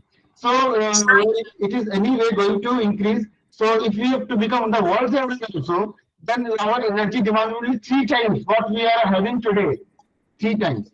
And USA is 13 times per, we are 1/13 of USA. So 30, if you have to become the, have the lifestyle of USA, so then we have to have 13 times energy demand. So is it possible by energy, by meeting the variables of supply side management? So it is not possible. So energy efficiency comes into the picture, and then that is why our requirement will keep on increasing as we go on. So by 2040, whatever, our requirement will keep on increasing, and that is a very dangerous thing for India and for India energy security and for entire world, because India is a major contributor towards the carbon. Towards carbon, if we keep on increasing in that way, so who most affected will be the countries who are in the seashores, smaller countries. They will be more affected. They will certain amount of temperature rise, their sea levels will increase, and they will be losing time. So they will be. That's why the entire focus is towards India, or entire globe focus is towards India, and that gives India a very good opportunity also, and it is required for India also, very good opportunity for India for various kinds of energy efficiency measures and carbon trading measures also, because India will be looking towards that. And the climate change which has been discussed, we have already seen that it's an unwarranted consequence of carbon intensive activities has been posed some of the severe and irreversible impacts in the ecosystem. It has also become an unmatched challenge to the sustainability to the entire human civilization. So, recognizing the need to mitigate the effects of climate change, India has made an impressive progress by strengthening the existing initiatives and bringing in the new energy reforms. So, our Prime Minister has already taken various initiatives, and now there is a requirement. Now there comes a requirement of developing a thriving national carbon market. It's a requirement now, because energy efficiency is one thing. Energy efficiency itself is a incentive factor for any industry, any society, any system to save money also and to save the climate also. And added to that, if there is a carbon market also, it gives another incentive, makes various kinds of projects viable also. So it's a robust development of the thriving national carbon market is required. So to ensure that the necessary support mechanism is required, along with a push to drive simultaneous demand by being feasible and cost effective. In this regard, Ministry of Environment, Forest and Climate Change (MOEFCC) has entrusted this to Bureau of Energy Efficiency, and the draft document has already come. So, various challenges are coming back, and just as the steel sector has been discussed. So, it has been noticed that in steel sector has been a bad industry right from the cycle one, from the initial stage. Steel sector has been there. So, steel sector is one of the major sector, and that has been discussed in detail by Sarfajji also, and whether the steel sector or the sector in general, various kinds of e-certs and other kinds of certificates are there. So these are to be fungible. They should be interchangeable with other things. So for example, the EIUs are there, emission rejection units are also there, e-certs are also there. So these must be how to retain that exchange among each other. These kinds of challenges are there, which those who are in the carbon market needs to address. So e-certs which have been issued till now have various kinds of stakeholders. Ministry of Power was one of the stakeholders. Bureau of Energy Efficiency designated consumers was one of them, and the state designated agency PRCs and the independent accredited NGO. Mr. Sarfajji must have worked with that in empaneled energy as an independent energy auditor, and then the trading and regulatory agencies. These all come into the picture. So these are the various kinds of stakeholders who will be regulating those markets. Stakeholders actually for the carbon market is everyone, me, you, and everyone. Those who are directly involved or not directly involved, because the climate change is affecting everybody. So these kinds of things which government is having in the mind, and various challenges we have to face while we are moving with these kinds of trading. We would like to have the various kinds of challenges and the future of ESET's market scenario. We have to what is the future of that? How long these kinds of certification will be valid? And if somebody has got the carbon credit certificate, how long? What is the expiry date of that? Is there expiry date or not? These kind of things comes into the mind of various stakeholders. What are the major barriers and trading requirements? If these can be just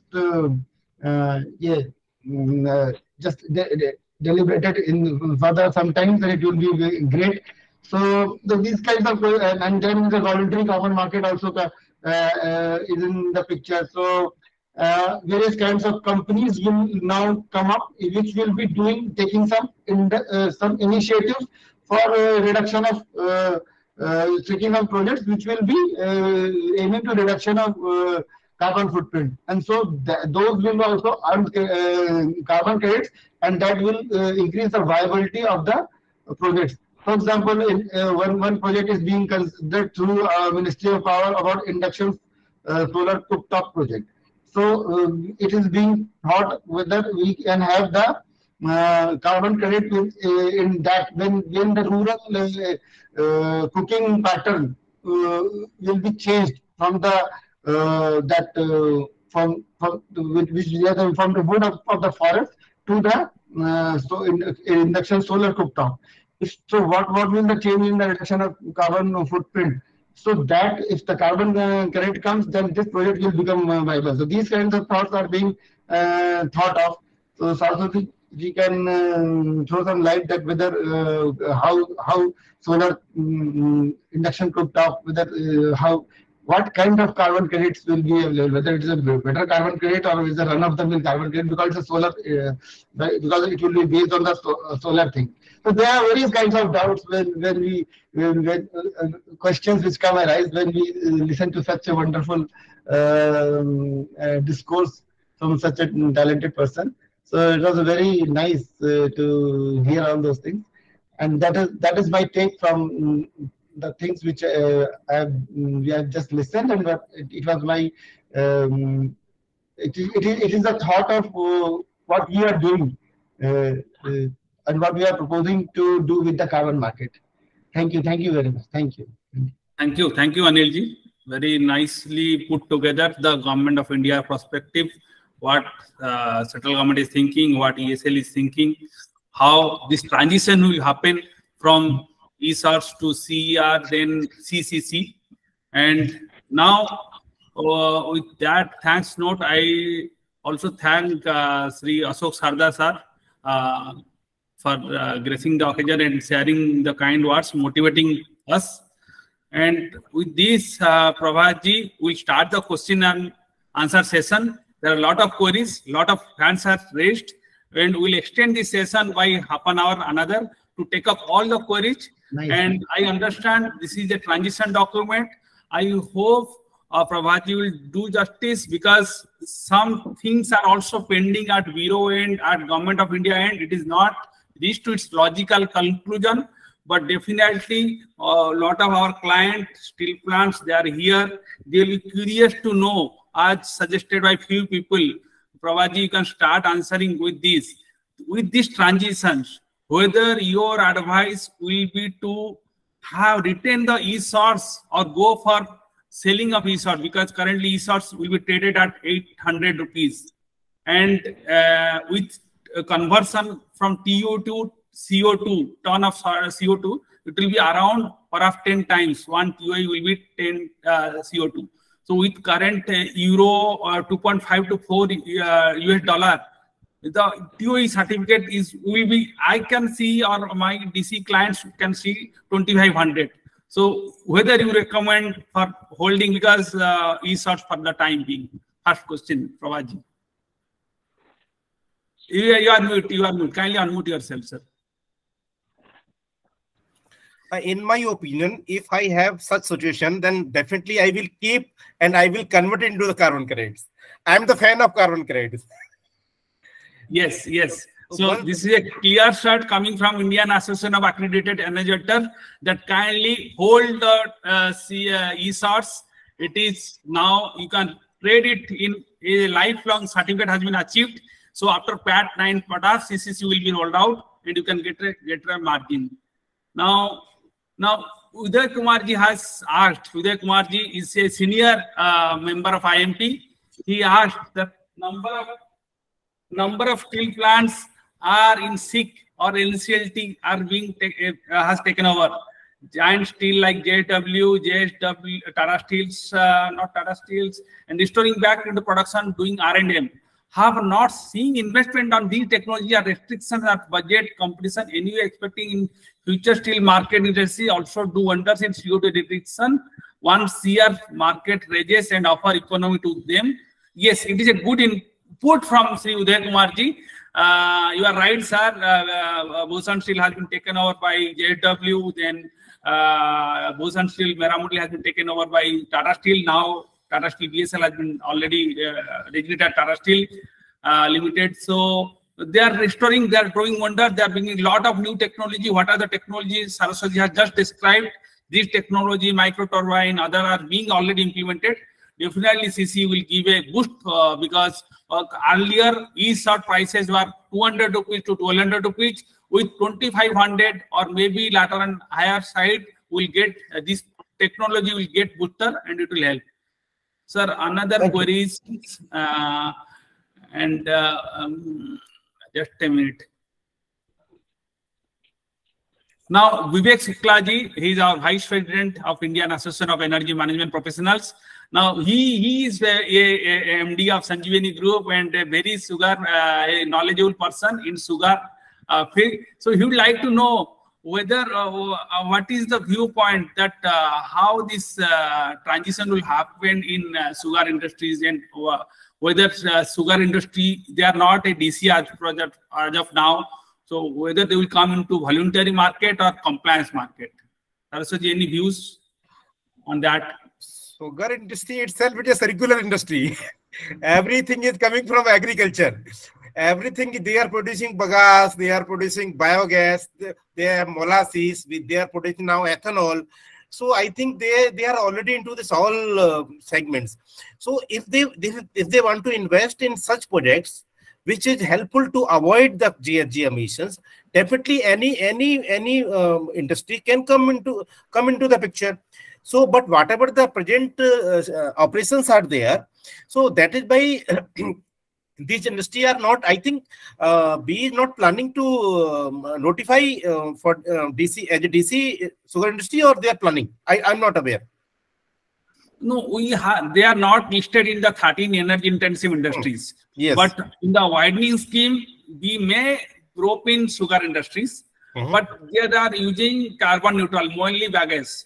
So but they want to have the beauty is that sugar industries, they want this, because that energy awareness is not there unless you have some kind of voluntary mechanism for them. So it will be incentivize them. So in the widening scheme, later on with amendment of EC Act, it may come. But right now they are not there. But Sugar Commission is doing an excellent job. A lot of audit is being carried out. But yes, a real investment grade energy audit is yet to be done at sugar industries. But Vibhuji, can I just add? Yes, sir. Please, please, sir. Since we are on the segment, see, sugar industry is one industry which is one is seasonal. Second is it is surplus in water. It is surplus in power. They already have this, carbon neutrality is very, very obvious, but there is no additionality that you can justify. However, you can possibly go for a voluntary schemes, like putting up some solar or something, which will not be very, very viable. So I think this is my observation. I thought I must share it here. But it was an excellent presentation, Pravaji. Thank you, I sir. never expected you to really be so comprehensive and detailed presentation that you have given. And Vibhu, you have really done a wonderful job in coordinating this stuff. Thank you very much. Hats off to you. And it was your initiative. You actually planted the seed. And Somdarasi Sahab is from our advisory group from Indian Association of Accredited Innovators. So definitely thank you, Somdarasi Sahab, for this your initiative. So I am a program chair, but it is your initiative. Now, it is only beginning, Vibhu. We'll have more such programs now in offing. So that let's be very clear and share this with all the participants that are here, that look forward to a very eventful year with a lot of such knowledge sharing sessions that we're going to have for everyone. Yes. Now, you are the only person who motivated me to go for this. Otherwise, I was there as a sitting president for 2 years. I never took any decision at that time. Good. All good things have a time and a place. So the right time has come. So let's move forward. Take it forward from there, Vibhu. Okay. Yes. Thank you, sir. Another question is from Energy Consumption Data. Which methodology for verifying carbon emission is proposed for Indian carbon market? Now, this is really a good question. Prabhaji, you talked on voluntary, you talked on compliant mechanism or B coming into picture for DCs. But in Mission Sustainable India, we are doing a lot. Like we are doing a lot in water conservation, in energy conservation, but it is not able to manage. We cannot monitor it or measure it. So what is your view on voluntary carbon market? You are right. You are right. But I think everything is, you can say, measurable, monitorable, because already under CDM markets, there was a methodology for each and every different projects. Even in the PAT scheme also, we have the different sector-specific methodology. So such type of M&P document will be available, and it will be prepared by BE in consultation with the sector experts and other carbon experts also. But I think there is no such complexity, no doubt. With the scope 3 system, there is some, but there is a guideline, there is some average data that we need to consider, but certain guideline will be there internationally for each and every sectors. I think the IAEA and other like World Steel Organization Institute, so they have already prepared the methodology for the GHG inventory calculation and the verification also. Because now in any country, it is not the matter of India only. Now it is a worldwide the scenario. Everybody is going for this. It is because we are here only. Already 28 ETS markets is there across the globe. I have shared with you. So we are still behind. Already 8 are under consideration. So we will learn from that methodology and we will prepare our sector also. Maybe possible in some sectors we will face some problem because we will not find any already available methodology in other countries. So that is possibility is there. Otherwise, there is very much you can say information available or guidelines for a certain methodology, but it will be sector specific and the source specific also. But that means you are saying that again, Bureau of Energy Efficiency will be the nodal agency for the voluntary scheme also? Yes, it will be. The methodology will remain same for VCM or this compliance market, because it's a national domestic market. So everything will be but if you go for the international market, then Vera and this gold standards, they have their own methodology for the verification. They have the VVP, verification and validation body. Like already there is you can say network is there in India. I think more than 10 or 20 VBPs are there for VCM and international market. In the same fashion, like we are working as a impaneled accredited energy auditor, so we will accredited carbon verifier will be there, and they will make some eligibility criteria, and the reference document will be given like in PAT scheme. I think there is no issue. And then one query is basically after this scheme is operational, whether whatever the international scheme are currently operating in India, voluntary, particularly gold, or you talk about other VR standards. So whether that will be also still operational, or it will Vera standards or VCS is more, they are more aggressive, and they have few representatives in India also. And but gold standard have some stringent you can say criteria. So even the gold standards have a higher price compared to Vera. So depending on that your project eligibility and additionality basically. And also there is a very important criteria nowadays. So the price of the carbon credit is depend how much SDG you are covering, how much SDG are getting benefit. It is not just that we are just reducing GHG emissions, but we have 17 SDGs. So your project, how much affecting the other SDGs also. So if it is affecting the or giving the benefit or the improving the KPI of the other SDGs, those projects will have the high quality of carbon credits and will have the high price.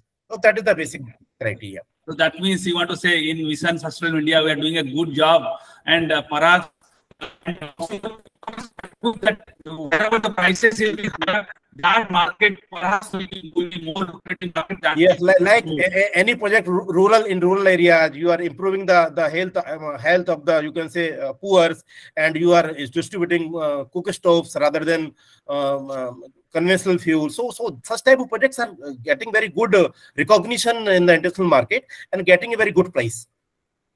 Rather than only just time has gone that okay, your project is only reducing the GHG emissions, so that time has gone, and you will get the very minimum price for that. So voluntary market, even the any market, the carbon credit quality is very important now. Yes. So even we have what NDC is nationally okay. I lost my connections.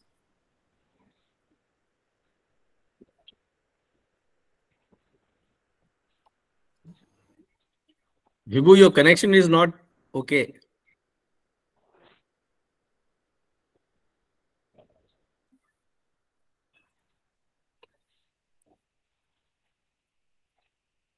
Sorry, I was disconnected. I hope you can hear me. Yes. Yeah, sorry, there is a technical glitch. Now, clearly, what is NDC? It is nationally determined. Okay, that determined contribution. Yeah, and another. Just a minute. Voice Aswini? Okay.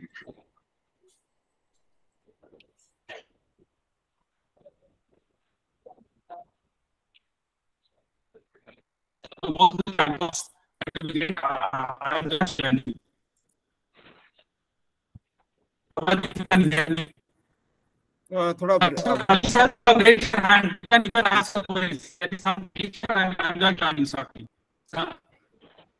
I'm sorry, sir. You are raising hands.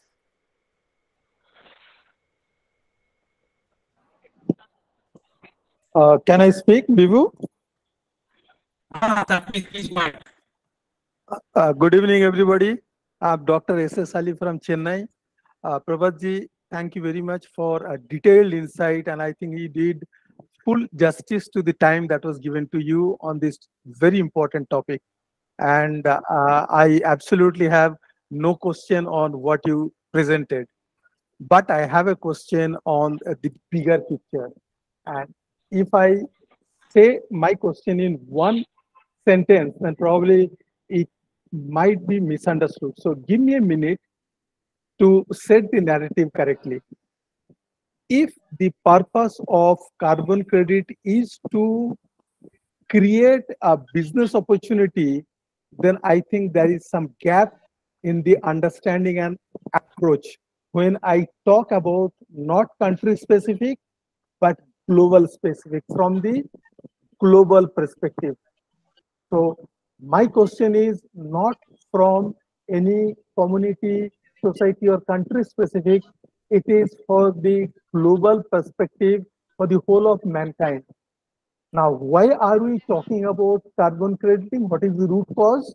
The root cause is the diminishing of carbon space that we have available.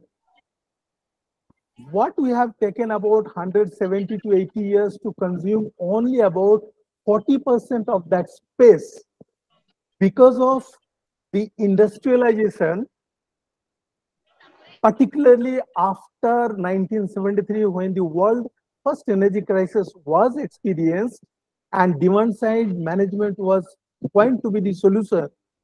Until now, in this last about 50 years, we have accelerated the use of fossil fuel.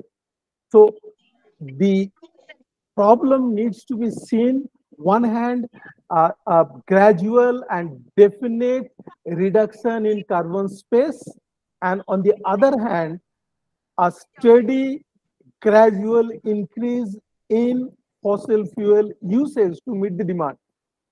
Now, research study shows that the way we are going ahead as of now, globally, carbon space maybe another 80, 90, 100 years, and we'll have the peak mountain syndrome in the land itself. We'll have difficulties in breathing.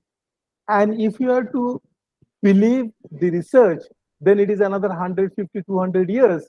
The fossil fuel known reserve in the world will get exhausted. So the point is, it needs to be seen, the whole problem needs to be seen, that how we reduce the fossil fuel usage as much as possible by alternative source of energy, so that it puts a brake on the carbon emission. Second thing, it puts a brake on that carbon space availability. And when you do that, then our starting point will be different than what we see today. Today, the way international forum, particularly the COPs, are coming out with the policies and guidelines, and their final target is carbon zero. And if we see the whole scenario, whole problem through the prism of carbon space availability, which is diminishing, and fossil fuel consumption in an excess, then perhaps, to the best of my understanding, the net zero will be the starting point and not the end point. Because maybe if we continue this way, humankind will be against the wall at no point in return in maybe another 50, 60, 70 years. Being an expert on this field, I would like to hear your opinion, your comment, Prabhatji. Thank you. Question, Prabhatji, but hope you can answer it. Okay, if you believe on the studies, so we have also gone through various studies. Even sometimes I think sustainability is a scam. Sometimes even I think this, whatever they are, you can say, throwing us that net zero should be there, and they are pressurizing the all developing countries. All the fossil fuels, coal will be exhausted within 70, 80 years or 100 years. Oil will not be there within 50 years. So like that, I think. But if you think about, like, if global warming is there, we can realize the extreme weather conditions. So we cannot ignore such type of, you can say, the realities which we are facing as of now. So I don't know how you are saying that it will not be there. We can start from that line, or we can start from zero at this stage. I don't think so, but studies are different. Many research are indicating different studies. I think 1 month back I was saying that there is no issue. This is a scam. Sustainability is a scam. Net zero is a scam. So they are imposing in because now they don't have any option to earn money from developing countries. Now they are pushing new technology. They are making money. So some people are talking like that. So I can't say on this. I'm sorry. Okay. Whatever I have. Yeah. No, definitely. Thank you, Prabhatji, for your honest opinion. Our own power minister in 2021, in one of his address to the nation, he recognized the need for arresting the depletion of carbon space that is diminishing at a very rapid pace. I'm sure he is working behind the scene, but then last 1.5 years, nothing has been heard from him. But then I think this is a very serious problem. You and I, we can only express our anguish, but then it has to be taken in a global stage. And I feel the COPs need to see it in a much broader prospect, and they need to include in their agenda and action plan the fossil fuel, excessive use of fossil fuel, and at least those environmentally disastrous projects, if we can at least put a break on that. Thank you very much. Yes, yes, rightly said, sir. And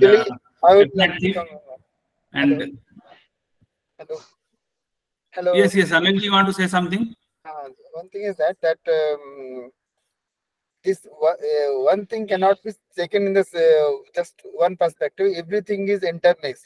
So, for example, solar panel also. If putting solar panel is said to be green, but how much carbon footprint whether solar panels are production of solar panel is generating, and thus everything is to be seen in entire perspective. So that kind of debate will keep on coming. And EV, let's say EV is there.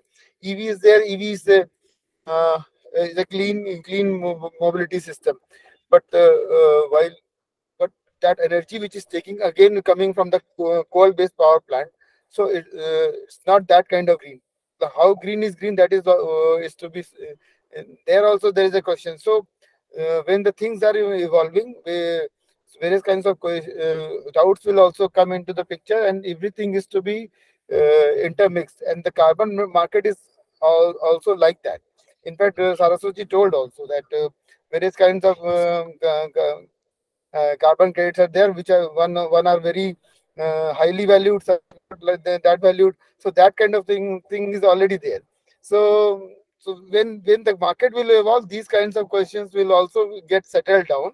Everything cannot be set just now, because just now we have started formulating all those things. So all the countries of the world have not entered into the market. So India is entering into this, and India is a very big potential. Oh yes, rightfully said, sir. But scenarios also. So let's wait and watch. Definitely, but with battery storage and all, EV Paras will have a good mandate. And now we can bring any policy. Definitely there will be some washing. So we heard about greenwashing. We heard about pink washing also. Women directors, pink washing. So I think Government of India is coming up with BRSR report. So those compliances will be stringent, and of course voluntary will be there.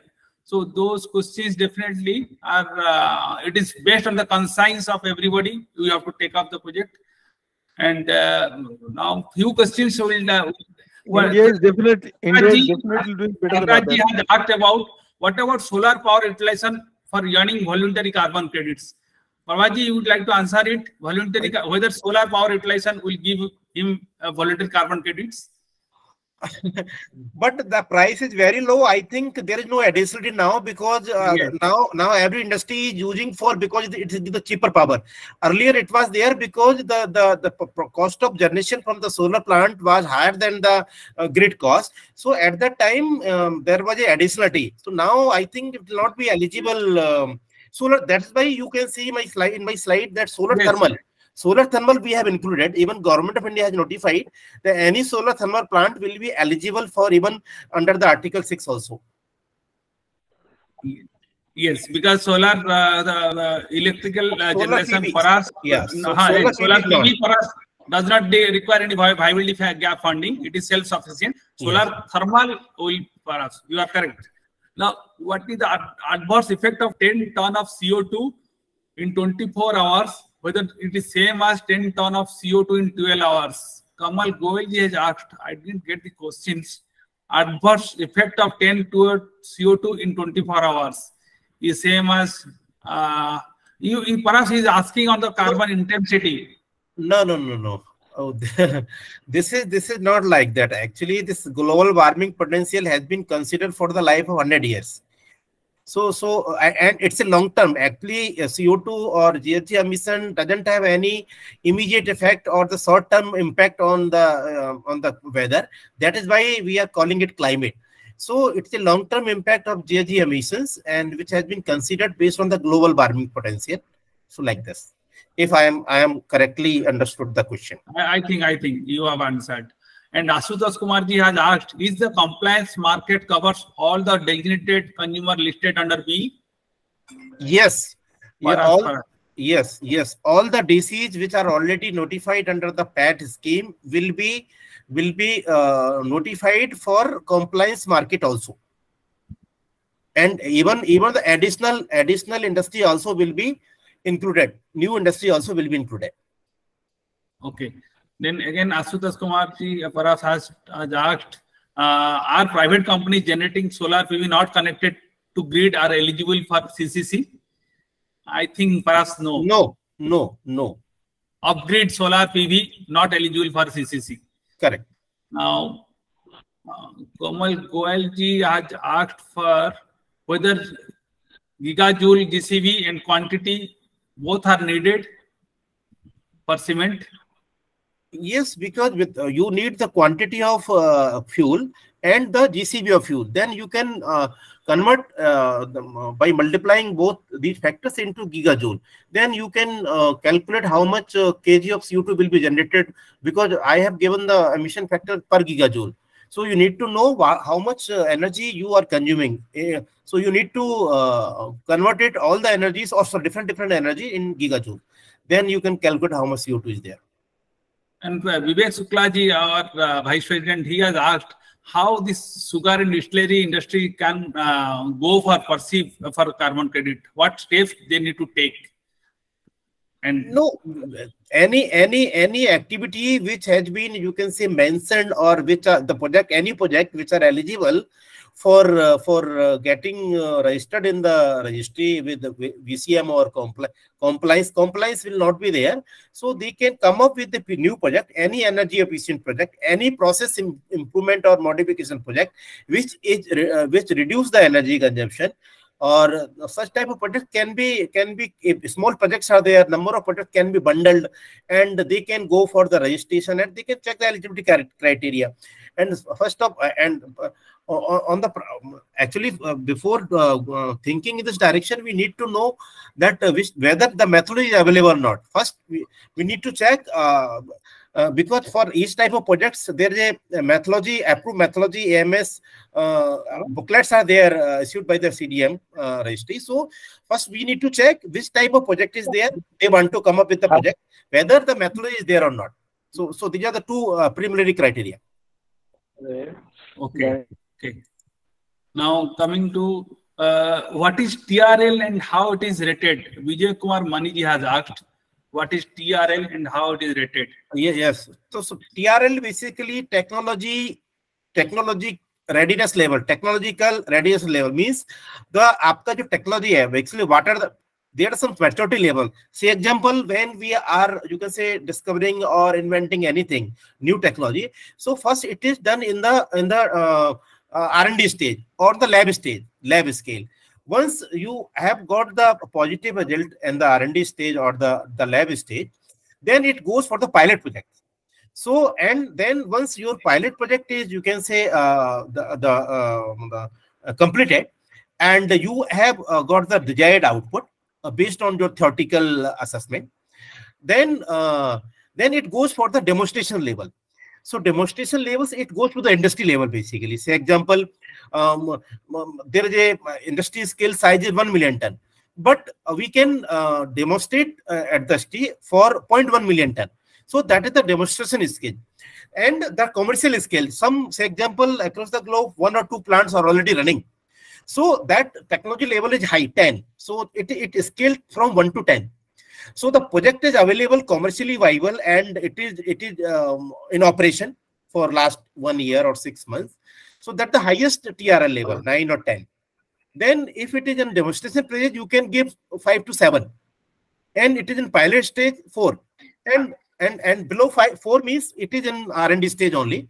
So there is no pilot stage completed. So that is the scaling of TRL. So any pilot project is definitely have to go to that scale, Yes. 1 to 9, and CSR, IMT, all the CSR lab project.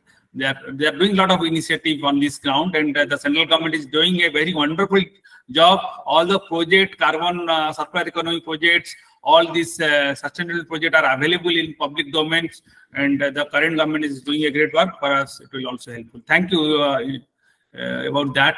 And good praises are for you, for Prabhatji. Excellent presentations, energy conservation, Geta has told, Excel Energy also has praised you.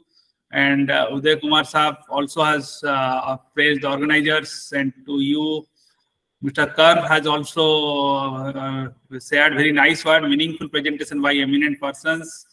And thank you for organizers. Yes, carbon credit is a good subject. Today we are discussing mainly on the compliance part or compliant carbon credit. In the next session, we'll have a similar personality. We'll be discussing on the voluntary carbon market and how this Mission Sustainable India member can have the carbon credit as an organization, how we can do it. That also we'll discuss.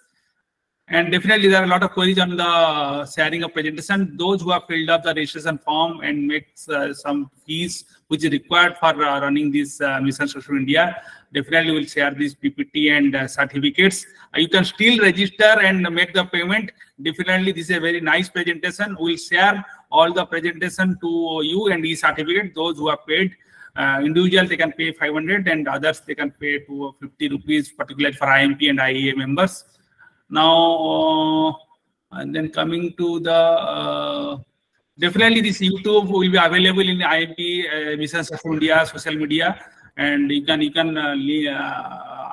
connect us, you can follow us, and all things will be, photographs, everything will be shared in social media.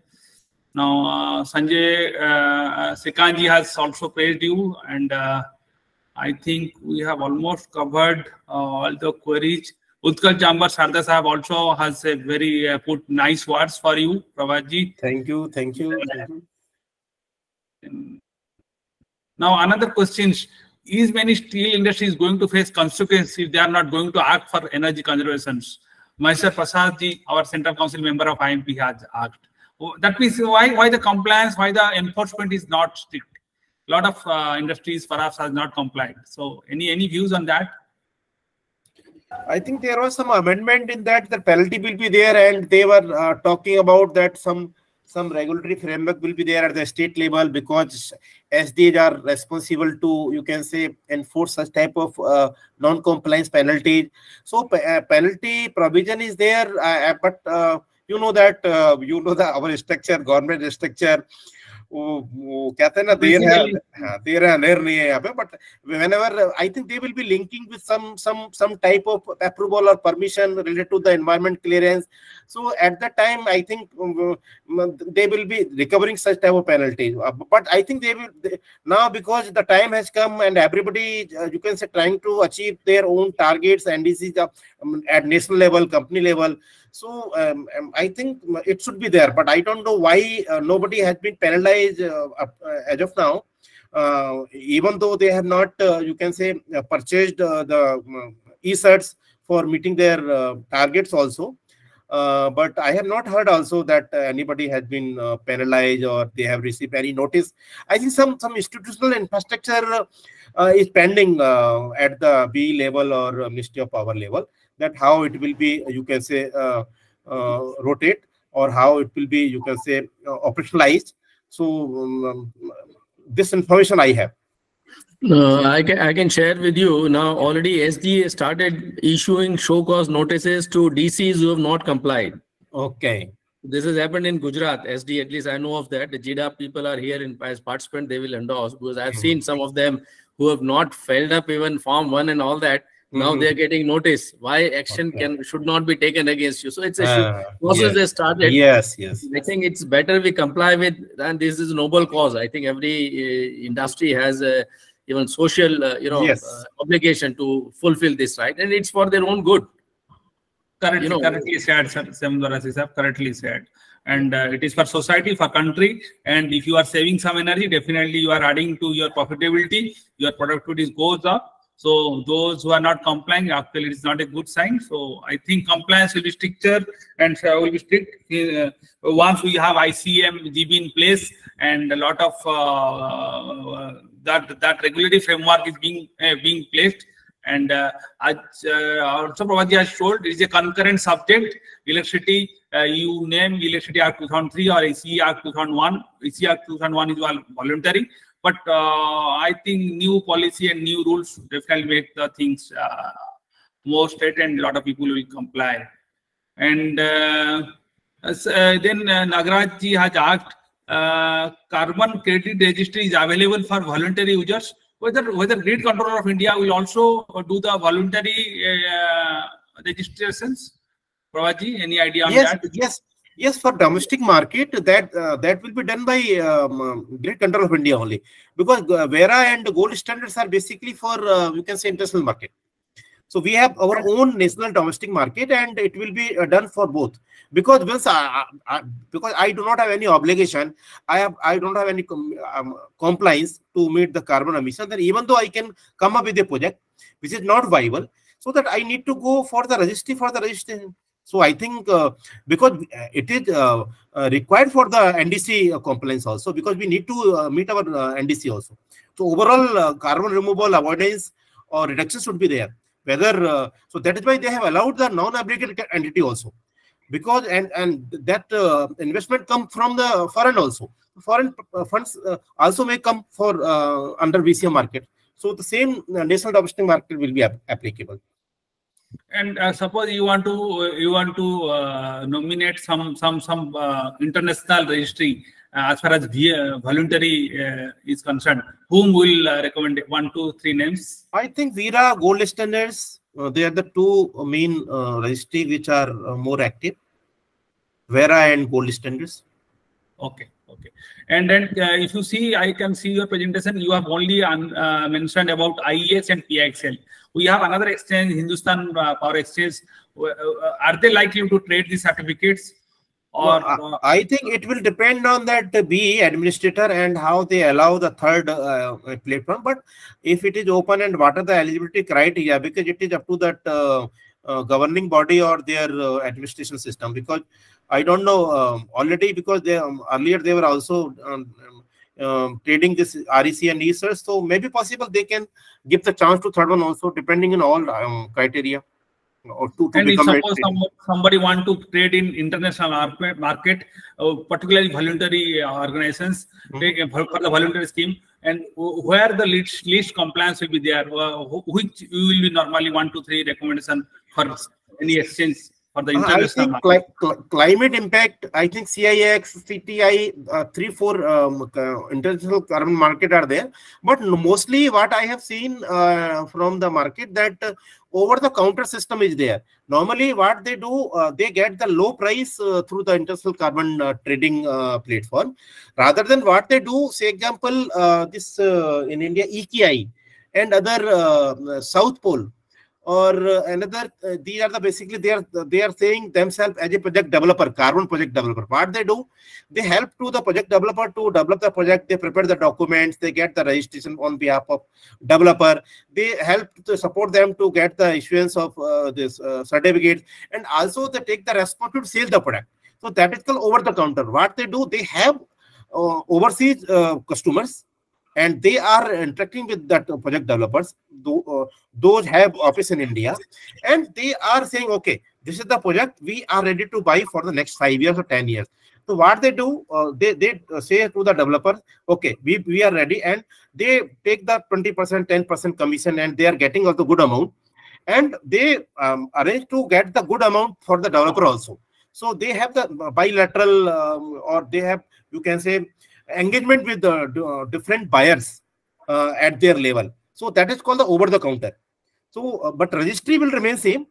They will have a certain unique identification number, and that will be declared to the registry. Okay, these carbon credits have been sold to those entities, so that accountability will be there. But you can because in the e-search it was not allowed. because we were supposed to sell ESCerts through the exchange only. Say example, Derasiri sir need some carbon credits. I was not I could not sell those ESCerts to Derasiri sir. But in this carbon credits, accountability will be there. Like earlier it was NLDC or Grid Control of India. But we can declare, okay, these ESCerts in favor of my name. Now I am selling to someone else. So these carbon credits can be sold anytime. Say example, if I am getting a good price, it is like share market. If some credit corrective, I may be the member of that one. I can form a small company. I can get the membership of the international carbon trading firm. Even I was planning to get money from this also, but then I dropped the plan because I don't have any my own company. So you need to have one company, private limited company. You need to give all the details of, and I think nominal charge are 8 to 10 lakhs rupees no charge are there, and I can purchase carbon credit. And when if I seeing that good price is there, like share, I can sell that carbon credit. So anytime this carbon can be sale or purchase. But once somebody, the final end users, if declare, okay, these are the carbon credits and we are consuming it for declaring their commitment, or then that will be recorded in the registry. Then after that, it cannot be sold. So it is like a share market. Yes, yes. No, so that, nicely said, nicely presented. And Vijay Kumar Maniji has asked replacement for the CDM, whether new SDM will be implemented. Case development mechanism versus SDM. No. Already CDM is being replaced by another registry, which will come under the Article 6.4. It will work like CDM only. So we can help each other to meet their NDC. Say example, Germany, they want to need some carbon credits from India. So ITMO, I think intensely transport mitigation outcome. That is the new term or will replacing this CDM or CR. Under CDM, there was a terminology CER, Certified Emission Reduction. So in place of CR, ITMO will be there. Internationally transport mitigation outcome. So that can be transferred between two countries to meet their NDC compliance. Not necessary India will be achieving net zero by 27. Maybe possible we are falling short 10%. So we can purchase this 10% from another country also. So that will come under the ITMO and it will work like CDM. So CDM will be replaced by another name. I don't know, I forget it, but already they have planned and they are preparing the document that how it will work. Like we are planning in ICM market, there also, I think very soon they will release the guiding document, guidelines, that how ITMO will work. What will be the eligibility criteria, who will be registry, like we have already declared, our Grid Control of India will be registry. So CDM is being replaced by ITMO and all the same framework will be issued and this UN is working on that. Okay. UNFCC is working on that. Thank you, Ji. Thank you, Mr. Prabhat. Thank you. Thank you so much.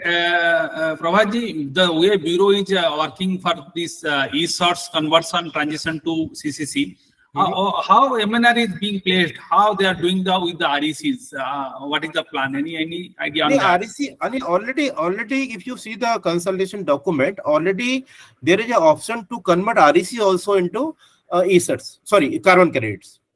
So that there is also provision. Then in that case, what exactly you mean by if you see the current RPO regulation, the draft regulation, and few state has already started implementing 43% RPO compliance. So that will be also converted into carbon intensity only. Like in China, they have already given the target to the power sectors depending on the vintage of the plant. They have already issued, okay, you can emit only 0.7 kg CO2 per unit of production. And for example, you have the older plant, vintage of 15 years, so maybe possible it will not be so efficient plant. So they have given allowance for emitting carbon emission, second 0.8 kg per unit of per kWh. So in the same fashion, that all obligation, I think ultimately, what is RPO or what is ESETs? It is the same. Actually, we have committed mistake. We started in 2010 only with this carbon intensity.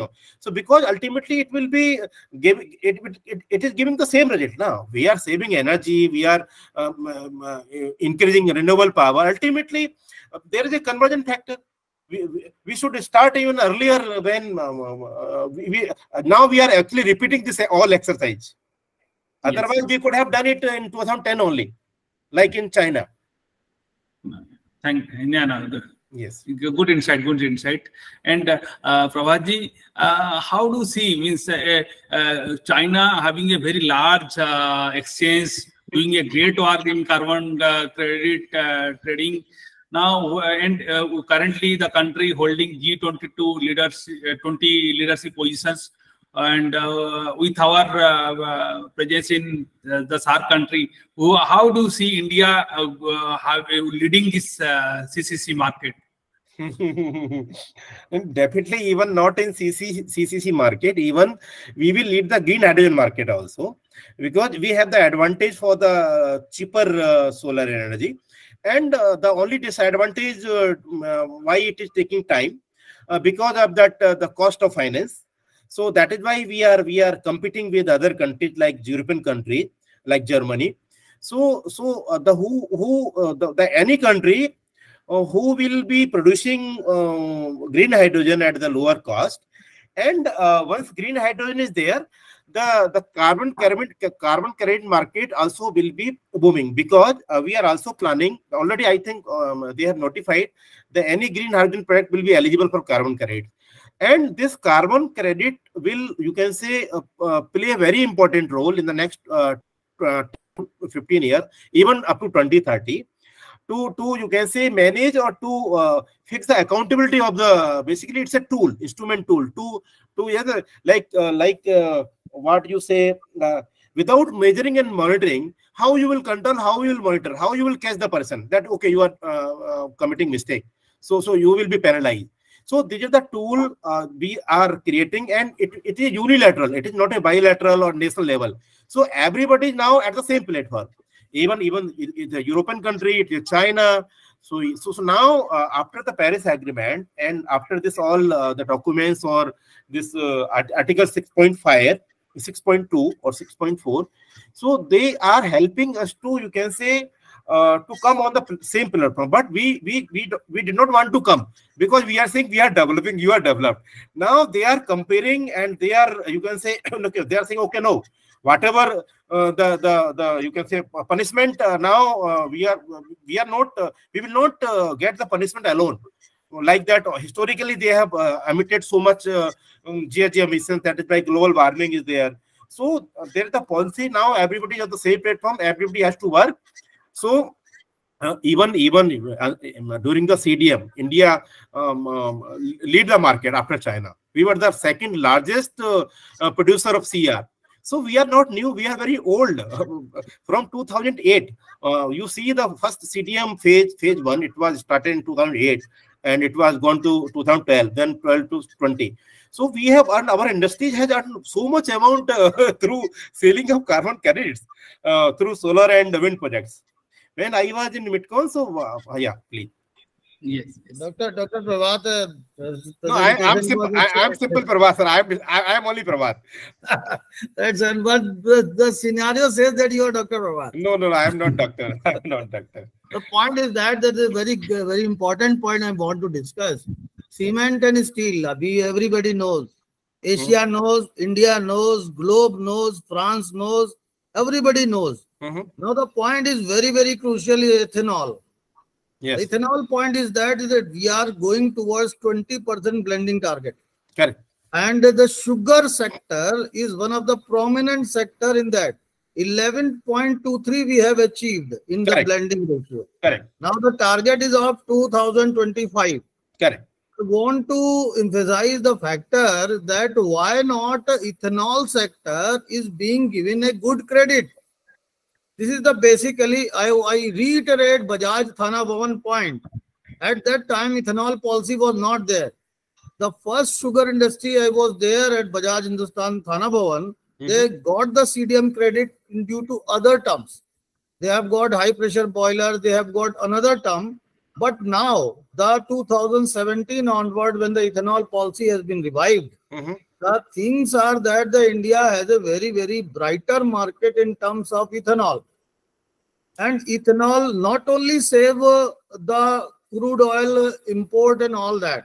So I think there is a Europe, America, I am in the forums of there also.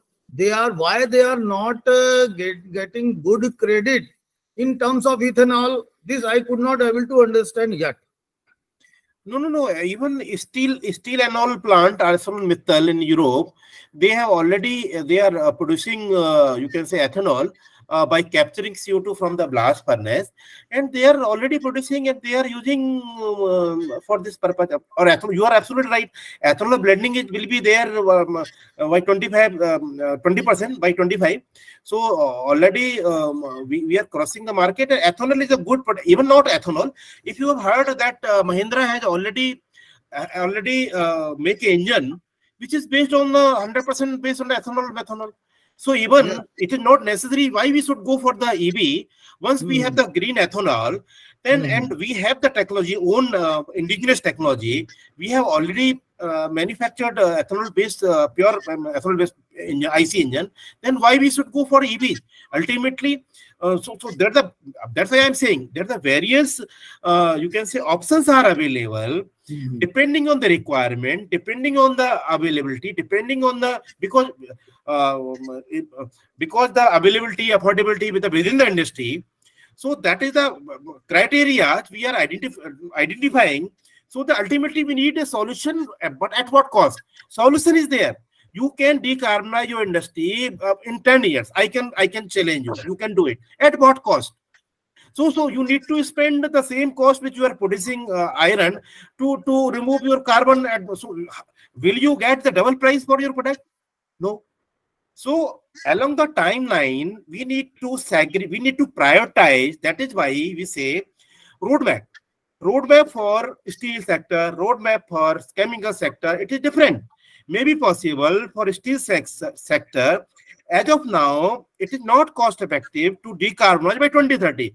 But any other sector, textile, pulp and paper, may be possible. I can decarbonize by 2030 based on the technology available, cost effectiveness. So ultimately, nowadays, I can give you the 10 technology name, which start from the $50 per ton of CO2 reduction to $500 per ton of reduction. So even we don't have the $50. But for removing or reducing 1 ton of CO2, as of now, I can recommend you, this is the technology, it will cost you $50 per ton. And another technology will cost you $500 per ton. So we need to check which is applicable, which is suitable for your industry. Every technology will not be suitable. Say example, you don't have the CO2 concentration, good amount of CO2 concentration in your flue gases, in your steam. The amine-based technology, which is absorbent technology, will not be cost effective. It will cost you higher compared to other gas-based power plant. So the same cost will be, same technology, with the same different industry, the cost will be different. Because other parameters, the temperature, the flow rate, the CO2 concentration in the flue gas stream, because higher concentration, low concentration is there, that higher OPEX will be there, because you need steam, you need to evaporate the amine-based solutions, you need to recover that solution.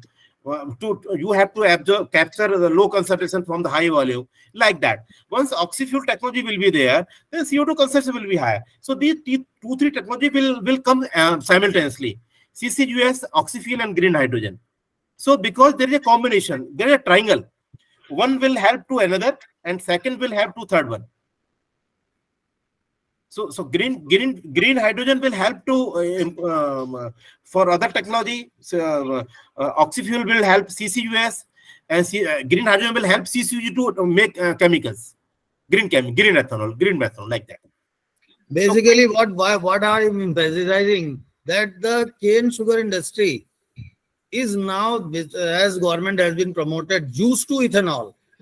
Previously, there is a big scope. Sure, already I was there with the PwC when the policy document was prepared for the Ministry of before launching the ethanol. So I was the technical expert for you can say whether how much the yield for the sugar cane, how much ethanol or what will the project cost. So I have already worked on that. So because in India people are getting diabetic. We have very second largest producer of sugar. Sugar is wasting. We are so that even Yogi to add that better to convert it into ethanol.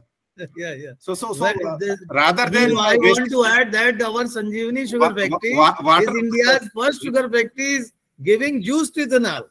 Yes, we are only one sugar factory in India producing mixed juice to ethanol. So other are producing from BAV to. Sir, that's why I am emphasizing that ethanol question very particularly. Technology currently Sanjeevani has won also a prestigious award for that. And it is, yes, sugar definitely needs certain promotion for ethanol conversion. Prabhat has rightly pointed out. But with three technology, triangle technology as is suggested, carbon captures, oxy fuel, and green hydrogen. Green hydrogen. We are working on that also, Prabhat. ये तीनों चलेगा cycle में चलेगा ये. And then with I can see a lot of good faces. Girija ji here and Uday Saab is there. Maheshwar Prasad Saab is also here. Pankaj Gupta is from Electro Steel also is here.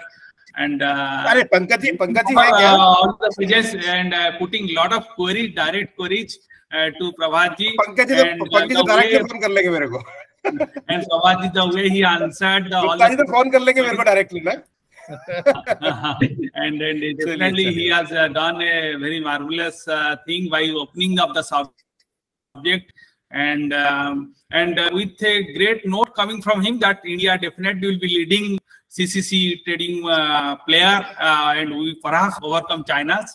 But for us, if you dream in Mission Sustainable India, we think we can achieve that. And with these, we have almost completed 3 hours. A great session from you, Prabhat ji. And my sincere thanks to IAEMP, Indian Association of Accredited Energy Auditors, UCCIL, and Mission Sustainable India Trust for organizing this event. And with this, I think we should close. Thank you all participants. Without your support, without your participation, this could not have been achieved. And almost 70% has continuously hooked up. And with this note, I think we should close the session today. Okay, thank you very much. Bye-bye. Thank you, sir. Thank you, sir. Excellent. Thank you. Thank you, Vibhu. Thank you, Vibhu sir. Thank you, sir. Thank you, Vibhu sir. Thank you very much. Thank you, Prabhat sir and Vibhu sir. Excellent. Thank you. Thank you. It's a wonderful, really, you have done a great event. I didn't expect it has gone so much wonderful. The subject was so complicated. It was made very simple because I am into ISO 14064 greenhouse gas accountability. He has made it very simple and it is more attractive also nowadays. Data ka samudra tha sahab. Data ka samudra. That's good. That's good. We are all blown. Really keep it up. I would like to see many more webinars or workshops. We will be soon organizing with IAEMP MSI member for voluntary carbon market. Soon. Okay. That's fine. That's fine. Very fine. Very fine. Very good. Yeah. Keep it up. Yeah. बात करेंगे रात में थोड़ा सा important है बात करेंगे. Pardon? विभू साहब थोड़े बात करेंगे थोड़ी देर बाद. Yes, sir. Definitely. Yes, sir. Definitely. Yeah, Bihu sir, can I get your number, please? Sir, yes. My number is 94371 55337. 949 94371 55337. 337. Okay, sir. Thank you so much. I'll give a missed call. Yes. Maybe sometimes we'll meet. Okay, yes. Right. Thank you, Chaudhary Saab. Thank you, Girija Saab, for joining. Thank you so much. Thank you very much. Thank you, sir. Thank you. Very nice presentation. Bye. Thank you.